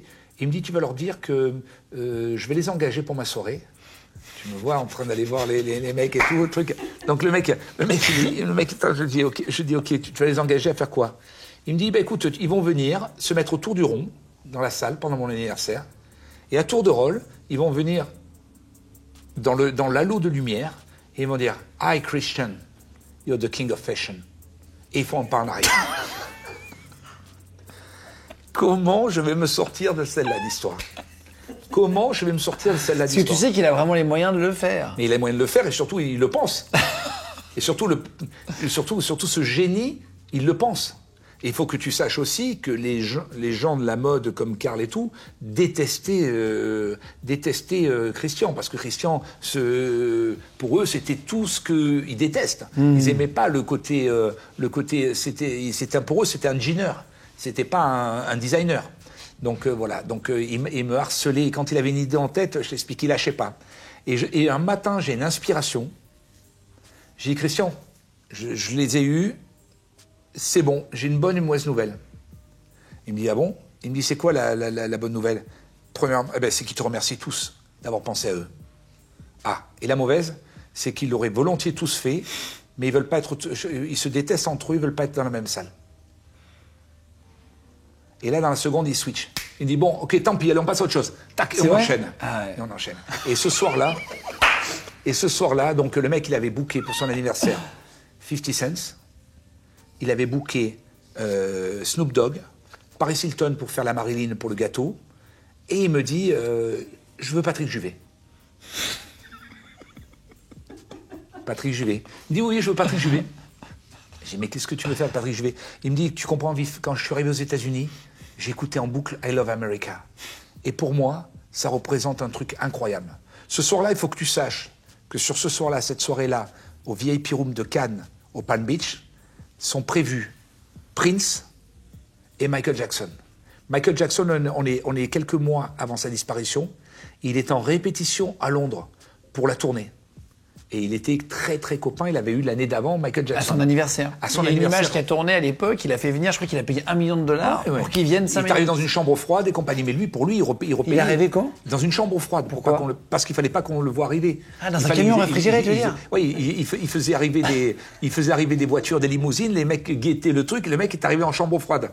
Donc, hyper malin. Mais enfin bon, et la démesure de Christian. Christian, ce soir-là, il a toujours eu un mec avec lui qu'il appelait mon roi. un gars, il lui allumait ses cigarettes, il disait vous voulez du feu, mon roi? Il lui allumait le truc et tout. Et moi, je disais, j'ai dit, on est chez les fous. On est chez les fous. J'ai dit, mais Christian, tu deviens fou. Il dit, non, mon vif. Et tous les mecs qui se font tatouer le logo Christian Audigier, sa date de naissance et compagnie, etc., ils payent le tatouage. Alors, t'avais une bande de mecs qui se marraient tellement avec Christian, qui rigolaient tellement avec Christian, qui étaient dans son crew. Et donc, ce soir-là, ce mec-là, il y avait un qui allumait les cigarettes, il y avait un mec qui se baladait avec un portant dans la boîte. Il y avait 2000 personnes dans la boîte. C'est-à-dire que c'était full. Ce soir-là, une soirée, dehors, la préfecture avait débloqué les cartes de CRS parce que il y avait sur l'entrée rien que devant la boîte, il y avait 2000 personnes et il y en avait 2000 à l'intérieur. Et le mec, il avait un côté très humain que j'aimais beaucoup. Tous ses copains dans l'Avignon, il les avait tous invités. Donc il m'avait dit, voilà, ce carré à droite, où il y a 300, 400 places, tu mets les clients. À gauche, on met les célébrités. Et au milieu, on met les mecs de chez moi. Ils ont un bracelet, ils ont à boire toute la nuit. J'ai dit, c'est fait. C'est lui qui paye après, machin. Il me dit, je paye tout. J'ai dit, ok, pas de souci. Il avait même fait organiser dehors des combats de boxe sur la terrasse. Enfin, Christian, dans la démesure, et dans la grandeur et la démesure, un génie. Et j'avais un mec avec un portant, avec des vestes, tout accroché sur cintre avec la housse. Et au fur et à mesure de la soirée, il faisait ça, il changeait la veste. Mais le non, mec, il le suivait? Oui, il le suivait, le mec lui changeait les vestes. Et là, j'ai dit, on a atteint un point de non-retour. Attends, mais il a été si riche que ça? Ah, il a fait. Pour ceux qui ne savent pas, à l'époque, c'était quelqu'un qui était très riche. Il avait énormément d'argent. Et puis surtout, il me disait toujours un truc. Il me dit, si je prends 100 bouteilles de champagne, j'ai dit, Christian, pourquoi tu vas prendre 100 bouteilles de champagne? Et j'ai dit, parce que moi, j'étais pas l'aspect commercial, oui, mais c'était mon copain aussi. Oui, tu veux donc pas à un moment, je dis, c'était pas ouais. nécessaire, quoi. Ouais. Je veux dire, c'était pas de. Il me dit, si je prends 100 bouteilles de champagne, j'ai dit, il me dit, tu vois, qui va savoir que j'étais à Saint-Tropez? Qui va savoir que j'ai fait la fête à Saint-Tropez? Ça me coûte le prix. Je vais acheter des articles de presse et tout, ça va me coûter beaucoup d'argent, autant d'argent. Au moins, là, je fais plaisir aux gens. Il avait cette notion de partage et cette notion de plaisir. Mais de marketing quand même, pour faire parler. Toujours. Lui, il fallait qu'il soit le show. Il fallait qu'il soit le show à la place du show. Et c'était toujours... C'est lui qui dépensait le plus, du coup. Tu disais quand tu... Christian, il a fait des trucs. Ce soir-là, donc, la soirée, elle est organisée, elle est dealée pour plusieurs centaines de milliers d'euros. Il y a déjà beaucoup d'argent. Et je lui dis, Christian, on est clair, on est carré, oui, c'est bon. La soirée se déroule, il m'arrive, tous les gens qui le détestaient de l'âme phare, tous les créateurs de mode, ils arrivent dans le club. Ils étaient tellement curieux d'une soirée où il y a 50 Cent qui performe, où il y a Snoop Dogg qui performe, où il y avait, où Prince était attendu, où Michael était attendu. Mais il dépensait combien pour un soir comme ça? Mais c'est plusieurs centaines de milliers d'euros. Ça a été dément. C'était dément. Le pompon, c'est pas ça. C'est que tout était... On avait établi un budget, on avait tout fait à l'avance. Et je prends l'équipe de service, je leur dis, les gars, on a le nombre de bouteilles, on sert rien d'autre. Parce que ça peut déraper à tout moment. S'il y a des gens qui vous disent, envoie une bouteille pour lui, envoie, c'est Christian qui paye, vous ne servez pas. Vous servez uniquement ce qui a été convenu. Oui, pas de problème. Je suis au micro pendant la soirée, je suis dans la cabine, suspendu au-dessus des gens et tout. Après, il faut que je raconte, finisse l'histoire de Patrick Juvet. parce qu'à un moment... Le camoulox, ça tu sais pourquoi? Donc, Patrick Juvet était censé arriver au début de la soirée, faire le premier passage, c'était lui. Il arrivait suspendu à un câble au-dessus de la foule. I love America. Le mec est habillé en léopard, tu sais, entre une espèce de costume 80, fantastique. J'aimais beaucoup Patrick Juvet, le personnage. Et au bout d'un moment, les gens me disent, mais oui, il y a un mec qui me dit, mais Patrick Juvet, il est où? Je dis, dans sa loge. Mais il me dit, mais il n'y a personne dans la loge. Je dis, comment il n'y a personne dans la loge? Si, il est dans... Et je dis, tu veux qui? Il a chanté, je ne l'ai plus vu après. Il me dit, mais... Et là, je fais ça. Je crois pas. Ils avaient oublié Patrick Juvet. Il était accroché au plafond. Il y avait Patrick Juvet accroché au plafond. J'ai dit, mais vous êtes des fous. Le mec, il hurlait, mais personne n'entendait. La musique à tue-tête. J'avais Patrick Juvet suspendu au plafond. Et nous, on était tellement débordés par leur gars. J'ai dit, mais c'est pas possible. Ils m'ont oublié Patrick Juvet. C'est une scène de film. Décrochez-moi Patrick Juvet, redescendez-le. Donc voilà. On s'est excusé C'est une platement. scène de film, ça. Mais c'est une série de films. Mais ça a été un truc de film. Et donc, dans la soirée, donc, le micro en action. Je comprends pourquoi gens, tu voulais revenir sur Patrick Juvet. Et d'un coup, je suis en action dans les trucs et tout. Et puis là, je vois d'un coup, pam, pam, pam, pam, la musique et tout, les trompettes et tout. Je dis, qu'est-ce que c'est? J'ai dit, j'espère que c'est des clients, que c'est pas Christian. Et je vois sortir des Mathusalem de Dom Pérosé, des Mathusalem de Cristal, des Mathusalem tout et tout, sortir avec les serveurs en pleine souffrance, en plein effort, en train de porter au milieu de la foule les bouteilles et tout, en direction de Christian. C'est lui qui a demandé ça? Je dis, mais qu'est-ce que vous faites, les gars? Il me dit, on n'a rien pu faire, il a ordonné, il a tapé un scandale si on n'envoyait pas les bouteilles. Je dis, mais c'est pas compris dans le deal. Je dis, qu'est-ce que vous faites? Parce que ça coûte très cher une bouteille comme ça, pour se rendre compte. Ça vaut beaucoup d'argent, évidemment, des dizaines de milliers d'euros. Ah ouais, la bouteille. Bien sûr. J'ai dit, mais qu'est-ce que vous faites, les gars, et tout. C'est des voitures à chaque fois. Ils m'ont dit, t'inquiète pas. Il a voulu ça. Donc la soirée se passe et tout. Quelques jours après, il est à l'hôtel Raphaël à Paris. Donc la facture suit, parce que tout a été payé, mais il y a une facture qui est venue se joindre à ça. Il me dit, mon vif, qu'est-ce que c'est ça? J'ai dit, ben, je sais pas, c'est ce que tu as commandé. Il m'a dit, moi, j'ai rien commandé. Bon, je vais le voir, j'appelle le serveur, je lui dis, vous écoutez, je lui dis, mais qui c'est qui vous a commandé? Donc je mets le haut-parleur sur le téléphone. Il me dit, ben, c'est Christian. Il m'a dit que si on faisait pas, on était virés. J'ai dit, ah, il me dit, ah oui, t'as raison, c'est vrai, dans la folie. Non, mais, oh la vache, ah ouais, c'est des moments de stress quand même. Le moment de stress, on est passé on attendait, le Prince est jamais arrivé parce qu'il a jamais pu accéder au bouchon. Donc moi j'avais tous les messages sur la prod qui me dit, je voyais le mec était hystérique, bloqué dans une bagnole à vitre fumée, le chauffeur est jamais arrivé, donc ils ont repoussé le chemin, il est retourné à l'hôtel. Le Michael Jackson a été blessé et pas venu parce qu'il a annulé l'après-midi même. Et je voyais arriver des gens cette soirée. C'est incroyable. Et tu parlais d'hésiter de payer. Est-ce que tu as déjà quelqu'un qui a pris plein de bouteilles et qui s'est barré sans payer? C'est la première question qu'on se pose quand on imagine, on voit toujours plein de bouteilles en boîte. On a tremblé à chaque fois, mais ils ont toujours été payés. Ah oui.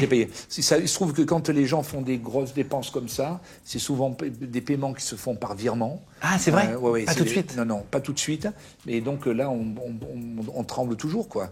Mais bon, t'avances. On le fait vraiment avec des gens dont on sait qu'ils ont l'autonomie pour pouvoir répondre présent. Waouh. En 2004, tu sors un single, tu as fait vraiment beaucoup de choses. C'est Can You Feel It avec Big Ali. Oui. À l'époque, qui était sur beaucoup de morceaux qui étaient en boîte de nuit. C'était le mec en place, quoi. T'as jamais arrêté la musique? T'as continué quand t'es directeur artistique? Tu passais de temps en temps derrière les platines? Tu continuais ça? Oui, c'est un délire plus que tu J'ai continué à faire ça parce qu'en fait, pour bien comprendre, quand tu fais de la musique, quand tu fais DJ, quand tu passes la musique des autres, en fait, tu rêves d'un jour de fabriquer la tienne. C'est un phénomène complètement naturel et c'est une suite logique. Donc, je me suis essayé et gamin, il y avait un morceau qui me stimulait. C'est un morceau de Bill Conti, qui est la bande originale de Rocky, Going the Distance. Et cette montée de violon, elle m'a traumatisé pendant l'enfance. La première fois que j'ai vu le Rocky, j'avais cette musique en tête. Et puis un jour, je me suis dit, j'aimerais bien en faire quelque chose et tout. Et puis un jour, j'ai fait le Can You Feel It, j'ai écrit le Can You Feel It. Et on a été numéro 1 partout. Putain. Et t'as découvert que tu chantais un peu quand Big Ali était pas là un soir, c'est ça? Ouais, une histoire à Bordeaux. À Bordeaux, sur un gala. Parce que lui, il chauffait, en fait. Ben, je me suis rendu compte, en fait, que ça m'amusait pas des masses de rester coincé derrière les platines. J'avais envie d'aller au contact du public. Et avec un micro ouvert, c'était beaucoup plus sympa.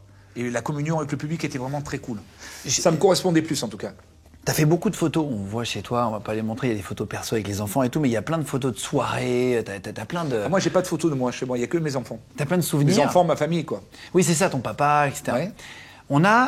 On s'est amusé à faire quelque chose. On a retrouvé plein de vieilles photos de toi, sur Internet, sur des gens, etc.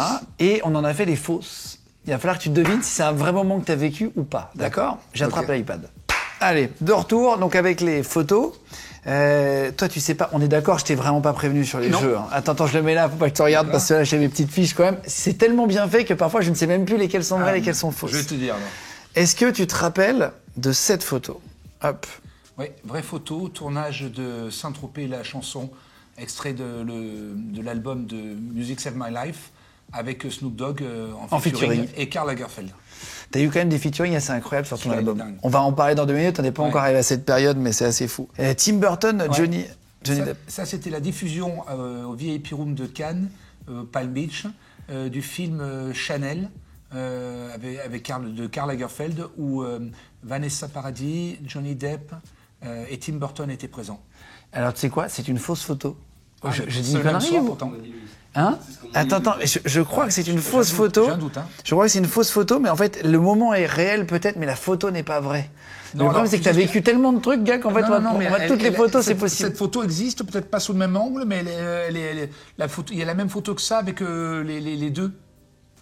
Eh ben, tu sais quoi? Je mettrai la réponse. Je suis quasi sûr que les graphistes. T'es sûr que c'est pas une photo qui a été prise en extase? Alors, je sais pas si cette situation est Attends, c'est exactement énorme. comme ça, mais je me rappelle. Tu as vraiment vécu tous les moments, tu Non, sais. mais je me rappelle qu'à la fin de la diffusion, je me suis approché de Tim Burton et de Johnny Depp et qu'on a fait une photo comme ça.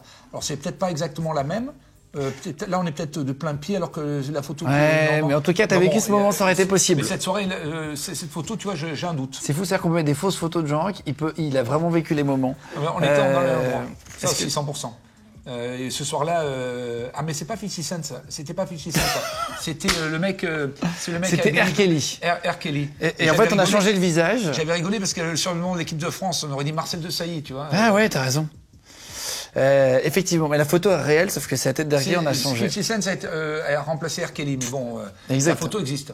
Avec Michael Jordan. Ça, c'est vrai, aussi. Ça, c'était également une soirée. Ce soir-là, le Stade français était champion de France et Michael Jordan a débarqué avec les Twins, les danseurs. Ça, je suis en train de la raccompagner à sa voiture sur la rue de Rivoli pour qu'il rentre à l'hôtel. Est-ce qu'on peut parler une seconde de la main, la main de énorme. Ah bah ouais. Non mais c'est des paluches qu'il a. C'est une raquette, c'est pas une main. Est-ce que, attention, suivante, est-ce que Beyoncé, c'est une vraie photo? C'est une vraie photo. C'est une vraie photo, ça c'est à Bercy. Bon, on est venu plusieurs fois à VIP Room Saint-Tropez. J'ai eu la chance de faire le début de Beyoncé avec une radio qui n'était pas la tienne, à l'époque qui était Fun Radio. C'était avec les Destiny Child et elles avaient performé au VIP Room des Champs-Élysées. Est-ce que cette photo assez hallucinante avec Kim Kardashian, on dirait je sais pas, une photo de soirée C'est une photo de soirée, il y a les Twins. Ça, c'était, je crois, oui, c'était le Grand Prix de Formule 1 à Abu Dhabi. Je veux dire, on dirait une boom derrière. On dirait une soirée un peu boom. On dirait une fausse photo. Non, mais c'est une vraie photo pourtant. Et c'est vrai. Et c'est à Abu Dhabi. C'est à Abu Dhabi. Ça. Juste à côté, finalement, de où on tourne à Dubaï aujourd'hui. Au mois de novembre, tu as la Formule 1. Et donc, c'était là, à ce moment-là. T'as eu des politiques aussi. Nicolas Sarkozy qui est venu. Non. C'est pas vrai, ça. Oh, le montage, là. Rihanna. Est-ce que cette photo est vraie? C'est à Saint-Tropez, ça. C'est avec... Oui, effectivement. C'est une vraie photo à Saint-Tropez. Ouais. Est-ce que cette photo avec Johnny... Elle est vraie. Ça, c'est une vraie photo aussi? C'est une vraie photo. C'est une vraie photo. C'était l'occasion d'un rendez-vous chez De Grisogono, le joaillier. Et on était restés dans un coin à discuter ensemble. T'as un air de Ricky Martin très rapidement sur cette photo. C'est vrai, hein? Et cette photo avec justement Matt, alors, par contre, au premier plan, femme, je ne sais pas qui c'est. C'est moi. Ah d'accord, non, t'étais pas là ce soir. Mais t'aurais pu être là.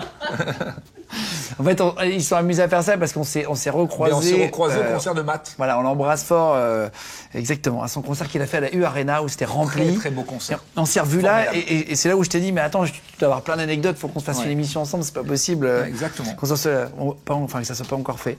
Et ben félicitations, tu te rappelles bien de toutes les photos, disons, que t'as fait. Et donc après, en 2005, t'as ta deuxième fille qui naît, Toscana. Oui, exact. Ta première fille, Gioia, a 8 ans à ce moment-là, j'avais essayé de noter. Ta deuxième fille, tu as plus le temps de la voir ou c'est un peu le même problème? Ça a été un peu aussi découpé, parce que comme j'ai pas grandi avec mes filles, j'ai pas continué avec les mamans, donc forcément j'ai pas grandi avec les filles.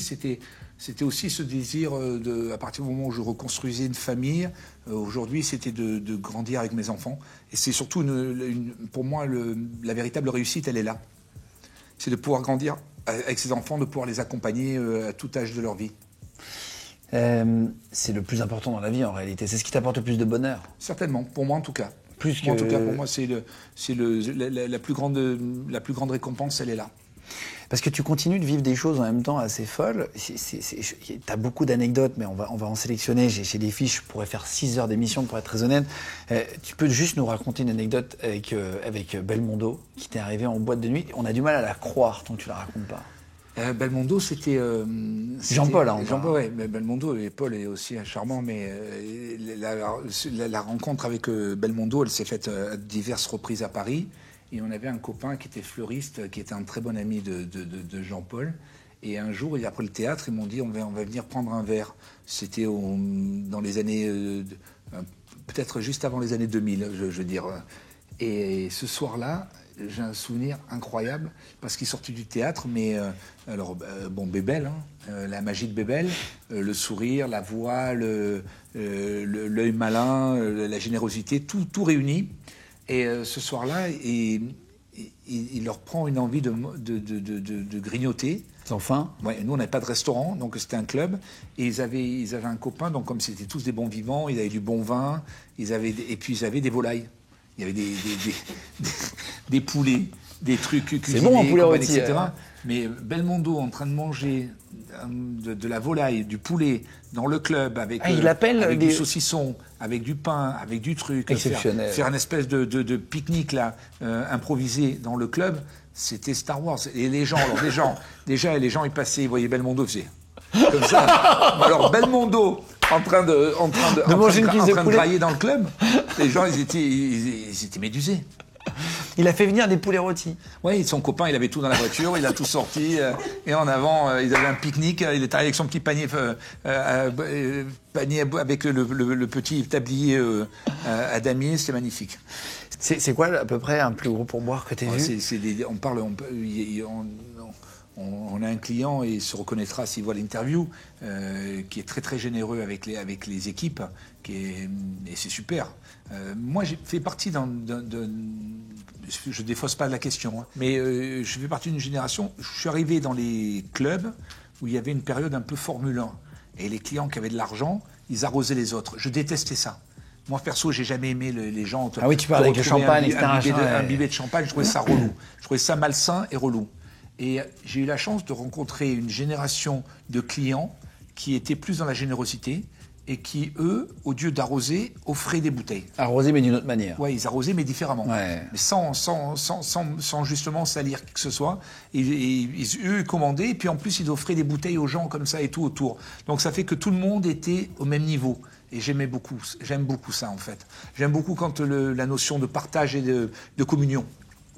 Et c'est quoi le montant le plus gros pourboire que tu as vu en vrai? Non mais c'est qu'on s'imagine, une fourchette. Imagine si je te dis le chiffre, aujourd'hui où on est dans un pays qui est frappé par l'inflation, où les gens ont des terribles difficultés à boucler les fins de mois, je pense que c'est malsain et ça serait malhonnête de ma part de te donner un chiffre, parce que d'abord... c'est même pas une histoire les gens peuvent penser que en termes de fiscalité, c'est pas le souci, parce que notre fiscalité, elle est respectée, elle est payée, c'est pas le souci. C'est juste que ça serait malsain de donner des chiffres. C'est beaucoup d'argent. À mon avis, c'est démesuré par rapport à... Ils ont même pas imaginé.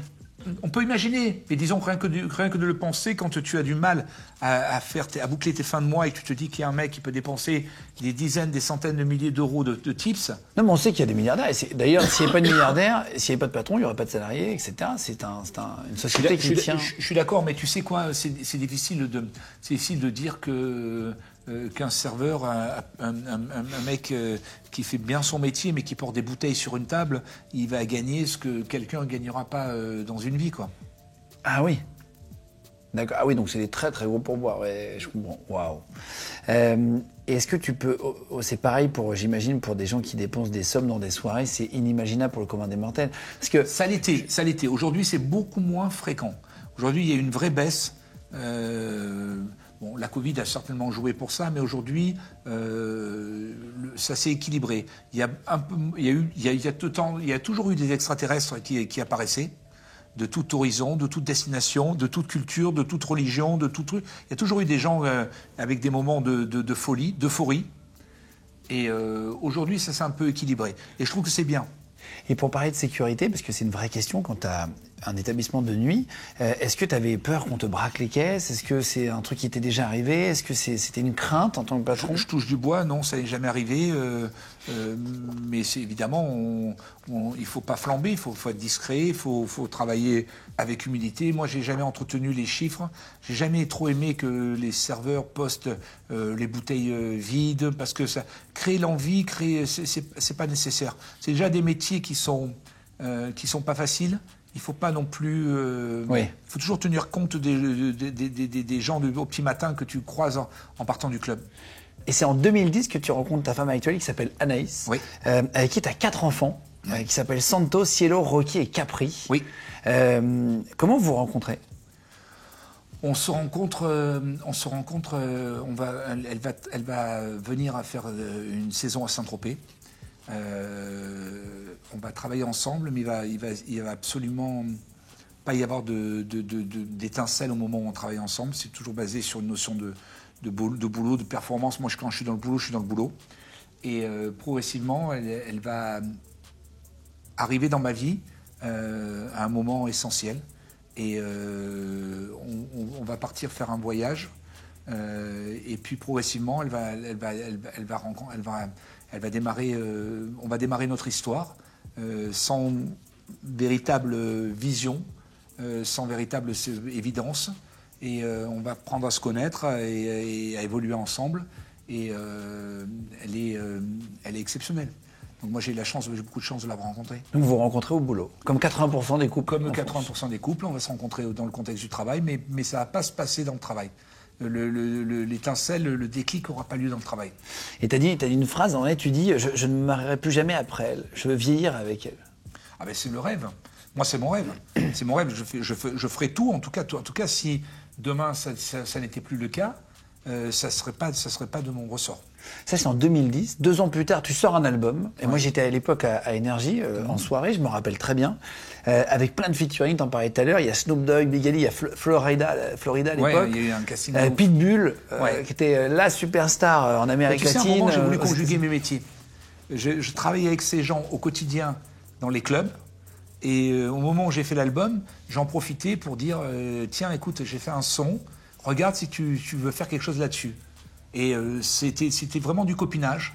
Et on a réussi à monter des histoires incroyables. Ça t'a apporté du stress d'être joué en radio? Est-ce que c'est quelque chose de différent, un autre stress que celui de directeur artistique? J'ai compris la souffrance des artistes. C'est un parcours qui est très difficile, le développement d'un artiste. Surtout quand dans un pays comme la France, où on n'aime pas des gens comme moi qui font beaucoup de choses, mais ils n'ont pas compris que le dénominateur commun de tout ça, c'était pas l'argent, c'était pas le fait de gagner de l'argent, c'était surtout le fait d'aller au bout de son rêve artistique, au bout de sa passion. Et quand t'as du succès dans les clubs, il faut rester dans les clubs, tu fais ton truc et tu ne t'ennuies pas. Ouais. Alors si après tu t'attaques à faire de la musique, il se prend pour un chanteur, après je vais faire de l'art avec les beurre briques, toutes ces choses-là, les gens, c'est beaucoup trop d'informations et c'est pas forcément apprécié. J'ai souffert dans cette période-là parce que j'ai eu l'inconscience ou le courage, je ne sais pas, d'affronter cette carrière avec mon prénom, de rien changer. Moi, je me suis dit, bon, ben voilà, j'ai fait ça, j'espère que ça vous plaira, j'espère que ça rencontrera un public, mais j'en sais pas plus au moment où je le fais. Et je vais vivre le quotidien des artistes, c'est-à-dire l'attente des réseaux radio, parce que la radio jouait un rôle essentiel à l'époque. Si tu n'es pas joué en radio, le mardi matin, sur Énergie, le comité d'écoute, les tests, les ci, les là, c'est affreux. C'est vraiment affreux. Et je dis bravo à tous ceux qui ont réussi à continuer la carrière d'artiste, de continuer à faire de la musique. Et j'ai une pensée pour ceux qui ont renoncé ou qui ont abandonné, parce que je les comprends. Je les comprends, c'est tellement dur, il faut avoir un vrai recul sur soi-même. C'est presque plus génial d'avoir un pseudo, parce qu'au moins, quand les gens ne te regardent pas, quand tu n'existes pas, quand les gens ne veulent pas de toi, tu ne le prends pas personnellement. T'aimerais pas en ressortir un, justement, aujourd'hui, ça t'a vacciné de ce milieu? Oui, parce qu'aujourd'hui, je m'interdis pas de le faire, parce que je m'en fous. Je m'en fous, en fait.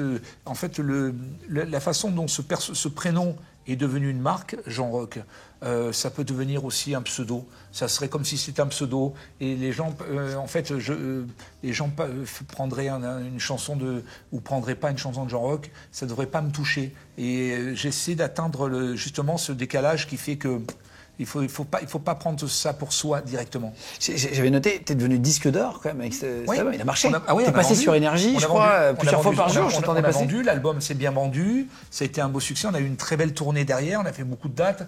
J'ai eu beaucoup de plaisir à le faire. Je garde de bons souvenirs, de belles rencontres. Alors en live, c'est beaucoup plus sympa parce que tu as pas les barrières des médias, tu es directement confronté au public. Et là, c'est euphorique. C'est l'euphorie. C'est du bonheur. En 2019, tu perds ton associé, Mehdi. C'est pas mon associé. C'était un collaborateur, mais c'était pas mon associé. C'est un garçon tout feu, tout flamme. Un garçon... chef de projet, c'est ça? Oui, il était chef de projet. C'est un garçon avec qui j'ai travaillé quelques années. Et c'est malheureusement une situation inexplicable et un immense gâchis. Chaque fois que je pense à lui, chaque fois que je vois des images de lui sur Instagram, de copains qui postent et compagnie, je me dis qu'il aurait été certainement, il aurait pu lutter. On ne peut pas comprendre les gens qui s'enlèvent la vie. On ne peut pas comprendre ce qui se passe dans leur tête parce qu'on ne sait pas demain si c'est notre tour, ce ne sera pas notre tour. On sait pas. Il paraît que ça dure quelques secondes la décision. Et c'est un immense gâchis parce que c'est un garçon avec un talent immense et c'est un garçon drôle et un garçon de cœur. Et en 2020, c'est malheureusement avec le Covid, en mars, vous êtes obligé de fermer. Ouais. Toi, ça t'impacte, tu as des salariés. Comment tu le vis? Parce que je me rappelle, tu étais en interview, je te voyais à la télé à l'époque, tu étais un peu malgré toi, je ne sais pas si c'était malgré toi ou quoi, mais le porte-parole, puisque tu étais un peu le mec le plus connu de la profession. Je me suis retrouvé un peu porte-drapeau d'une profession, parce qu'au départ, j'y allais pour défendre mes intérêts, réouvrir mes établissements. Mais au fur et à mesure du voyage, je recevais des appels de gens dont c'est le métier premier, le clubbing, la discothèque, et qui sont restés, qui sont d'une autre génération, et qui sont restés avec le format des tickets d'entrée et compagnie. Et moi, je leur disais, les gars, on a une solution. Il faut vous réinventer, il faut vous transformer votre établissement en restaurant festif. Mais les gens, c'était pas du tout, ils n'étaient pas de notre génération, ils n'avaient pas la même réactivité, ils n'avaient pas le côté un peu 4x4, ils ne savaient pas s'adapter à ça. Donc j'ai compris leur désarroi et j'ai vraiment tout fait. Ça a fini en entretien avec le président Macron à l'Élysée et finalement les établissements ont réouvert. Sauf moi. Ah bon? Ouais, parce que le fait, je pense, on m'a fait payer l'addition mais sérieux, on m'a fait cette addition de porte-drapeau. Ouais, j'ai compris qu'il y avait beaucoup d'opposants dans le système qui faisait que c'était, on me demandait gentiment de rester à ma place et d'arrêter de me positionner alors que moi je n'avais aucune ambition politique. Je voulais juste sauver une profession, mon métier. Aujourd'hui, tu as 57 ans, ouais. C'est ça. Tu disais que tu avais d'autres business, tu me parlais de restaurants tout à l'heure, et de la petite statuette qu'il y a derrière toi. Pour ceux qui ne connaissent pas, qu'est-ce que c'est? Et elle ressemble étrangement à la Karl Lagerfeld. Ouais. Qu'est-ce que c'est? Alors, c'est ma passion, c'est une de mes passions, j'en ai plusieurs, mais celle-ci, ce sont des beurre briques. C'est fabriqué au Japon par une entreprise qui s'appelle Medicom. On est nombreux à être collectionneurs. Il y a Farrell qui est collectionneur, il y a Bob Sinclair qui est un grand collectionneur, un passionné. On est nombreux à pouvoir faire ça. T'en as plein, hein? J'en ai plusieurs ici. On pourra les montrer? Oui, absolument. On va pas noter après, on va vous montrer avec... Celle-ci, particulièrement, c'est le dernier projet de M. Karl Lagerfeld. Et j'ai eu la chance qu'il me le confie. J'avais cette idée en tête depuis longtemps de faire son beurre brick. Et lui, il m'avait dit, mais non, c'est égocentrique, j'ai fait la Coco Chanel, ça a été un succès énorme, mais moi, faire ma propre... Et puis, finalement, il m'a dit, écoute, si tu t'en occupes toi, Jean-Roch, je veux bien que tu la fasses. Et il m'a donné les autorisations, on a signé les contrats, et j'ai pu défendre cette statue avec, après le départ de M. Lagerfeld avec son bras droit et ami, Sébastien Jondot. Et on a eu une success story avec cette statue de C'est une série limitée? Ouais, c'est une série limitée, numérotée, avec certificat, et qui est une espèce de souvenir de Karl incroyable. Et on est en train d'en faire d'autres. Je travaille actuellement sur le projet j'ai signé le prochain projet qui est avec Mike Tyson, qui va être un Burbrick Mike Tyson, un Iron Mike, qui va être une série limitée également. Et voilà, et l'aventure continue. C'est un truc qui me passionne vraiment, en plus des restaurants, en plus des clubs, en plus des différents projets musicaux. Et voilà, c'est quelque chose qui fait partie de mon quotidien. Et pendant les périodes c'est une des choses qui m'a permis de me réinventer pendant la Covid. Tu m'as pas répondu à la question au début, on a oublié. Non, c'est moi. On a rigolé sur un truc et tu m'as pas répondu. Est-ce que tu t'es déjà fait refouler de ton propre club? Oui, je me suis fait refouler de mon propre club. C'était ma première question et je viens de me rendre compte qu'on n'avait pas eu la... Alors, je vais te dire pourquoi. C'était très drôle. Le dimanche, à Paris, donc c'était pas un gros soir clubbing, on faisait des soirées gays qui étaient organisées le dimanche au VIP Room. Et il y avait plusieurs. Il y a une qui s'appelait Salvation. Et cette soirée, c'était carrément notre personnel, puisque vraiment c'était ciblé pour la clientèle garçon. Et puis un jour, j'ai toujours ce souci de savoir si ça se passe bien, pas bien, qu'est-ce qu'il y a, etc. Et puis j'allais au cinéma avec un copain. Et je lui dis, écoute, si tu veux bien qu'on s'arrête 5 minutes, je voudrais quand même jeter un coup d'œil, avoir une vision, l'atmosphère, ressentir vraiment la soirée. Et donc, j'avais pas un super look. J'étais en treillis, avec un t-shirt. J'étais pas très bien habillé. Mais c'était juste discrètement, je voulais juste sentir l'atmosphère. Et forcément, les physios qui étaient en place n'étaient pas les physios habituels. L'orga qui gérait cette soirée n'était pas à la porte à ce moment-là. Et donc, je me suis présenté, j'ai dit bonjour. Et il me dit oui. Il me dit, vous avez une invitation? Je lui dis non, j'ai pas d'invitation, mais je viens juste voir. Il me dit non, mais vous avez un truc? Je dis non. Il me dit, vous pouvez pas rentrer.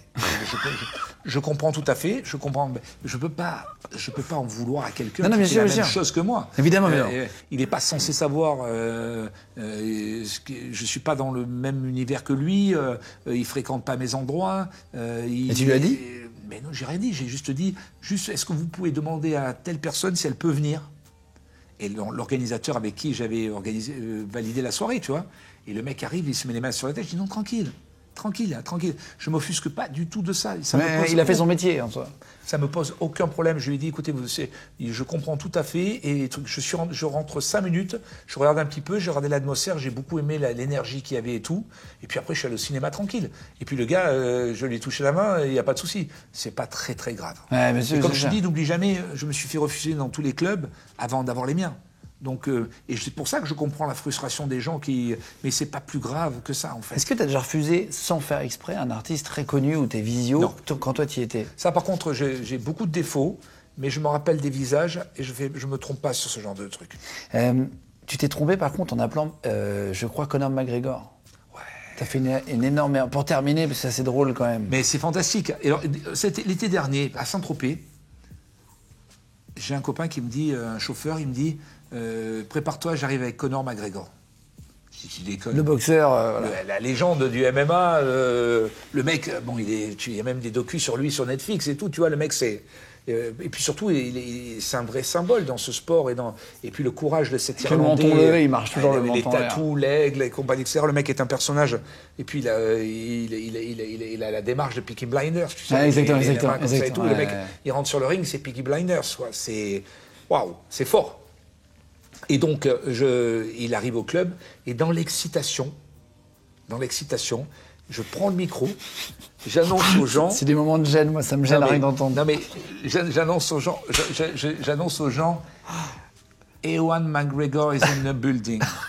Mais les gens, je te jure, ils n'ont rien capté. C'est moi qui me suis rendu compte. Personne n'est venu me dire en disant t'as dit une connerie. Il n'y a personne qui se dit au patron qui s'est trompé. C'est moi qui ai capté ma connerie. Au moment où je le disais, je captais ma connerie. Mais comme les gens ont pris McGregor au vol... Oui, ils ont entendu McGregor.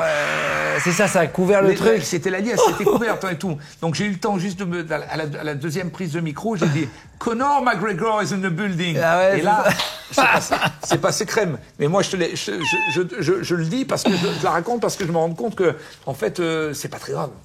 Qu'est-ce qu'on peut te souhaiter pour la suite? Qu'est-ce que tu vas faire là, cet été là? Tu continues le VIP? Je vais être à Saint-Tropez avec mes établissements, mes restaurants, VIP Room, avec Joya Restaurant, avec Opa, notre restaurant grec, qui est un véritable carton à Saint-Tropez. Puis je vais essayer de faire d'autres choses. Et je vais essayer de sortir ce Burbrick avec Mike Tyson. Puis j'ai aussi des projets dans la musique. Je vais essayer encore de faire des choses. Surtout d'être en pleine santé avec ma famille, d'être heureux et d'avoir une jolie vie, puis continuer à partager un maximum de temps avec le public. Ça voudra dire que je suis toujours en phase avec ce que j'aime. C'est ce que tu as dit en 2012 dans une interview. Tu dis mon rêve le plus fou, c'est d'être heureux. Est-ce que tu es heureux aujourd'hui? Oui. Oui. Ouais, je suis heureux. Moi, je suis heureux parce que je suis vivant, je suis en pleine santé, mes enfants sont en pleine santé. Ouais. Voilà, il y a plein de trucs. Je vis avec une personne que j'aime. Je sais pas, je souhaite à tous les gens de vivre une expérience comme ça et de pouvoir développer leur famille et leur avenir comme ça. Pour terminer, là, on est venu à Dubaï. C'est hyper agréable, il fait chaud dehors, etc. Toi, ça fait combien de temps que tu habites là? 3 ans. 3 ans. 3 ans. 3 ans que je suis venu vivre à Dubaï. C'est une expérience incroyable qui est souvent sous-estimée parce que dans les médias, les gens te parlent de télé-réalité et compagnie. Alors qu'on n'en voit pas du tout, c'est pas du tout ça. Moi, je vois plus d'entrepreneurs. Mais moi, j'ai pas croisé des gens de télé-réalité. Je croise des gens de tout univers, de toute culture. Mes enfants vont à l'école avec des enfants de tout horizon. Ils ont perfectionné leur anglais, ils ont appris un peu d'arabe, ils ont pris un truc. C'est très enrichissant l'aventure de Dubaï. C'est très. Ça parle anglais aussi. Ça parle anglais, ça parle très bien anglais. T'as un très bon niveau. Et puis surtout, ça te donne une vision sur le monde qui est pas mal, quoi. Et puis surtout, on se sent vraiment safe à Dubaï. Les maisons sont ouvertes, les voitures sont ouvertes. J'espère qu'il n'y a pas de vol. Il n'y a pas de vol, il n'y a pas d'agressivité, il n'y a pas de violence. La violence est proscrite. Ici, tu deviens même relax en voiture. Les mecs te font des queues de poisson, tu t'énerves même plus. Tu t'en fous. Tu es juste dans ton bien-être. Oui, c'est plus doux. C'est plus relax. Moi, je veux croire à un monde comme ça où et pourtant les gens arrivent à vivre ensemble. Et tu arrives à faire à la fois Saint-Tropez, Paris et ici. Comment tu fais pour Paris, les saisons? Paris, je n'y suis plus, donc je fais Saint-Tropez et Dubaï et je me partage entre les deux et c'est une vie plutôt cool. C'est plutôt sympa. Merci beaucoup de nous avoir accueillis chez toi. On a passé vraiment une longue émission, mais franchement, tu nous as donné des anecdotes. En tout cas, j'ai vu toute l'équipe de tournage. C'était magnifique. Les cadreurs et tout le monde se poilait sur certaines anecdotes. Donc j'espère que vous aurez autant de plaisir qu'eux. Je montre Jules qui va monter. Je montre un peu le setup aussi. Seb qui a préparé l'émission, qui est là, qui a écrit tout ça. Merci mon Seb d'avoir tenu la caméra. C'est hyper dur de tenir la caméra et tout ça, d'avoir tout préparé. C'est lui qui a vu dans toutes les interviews avec Louis et Julie. Et merci à Renan aussi qui a réalisé l'émission. Voilà, c'était pour montrer le setup. C'est important aussi pour que vous puissiez voir et tout. Merci beaucoup de nous avoir reçus à la maison. Salut. Merci à vous tous les gars. Continuez de vous abonner de plus en plus nombreux. Je vous mets tous les réseaux de Jean Rock si vous voulez les suivre en cliquable sous la vidéo, si vous voulez vous abonner à ces réseaux sociaux. Merci beaucoup et on est là de toute façon tous les mercredis, tous les vendredis et tous les dimanches sur Les Légendes.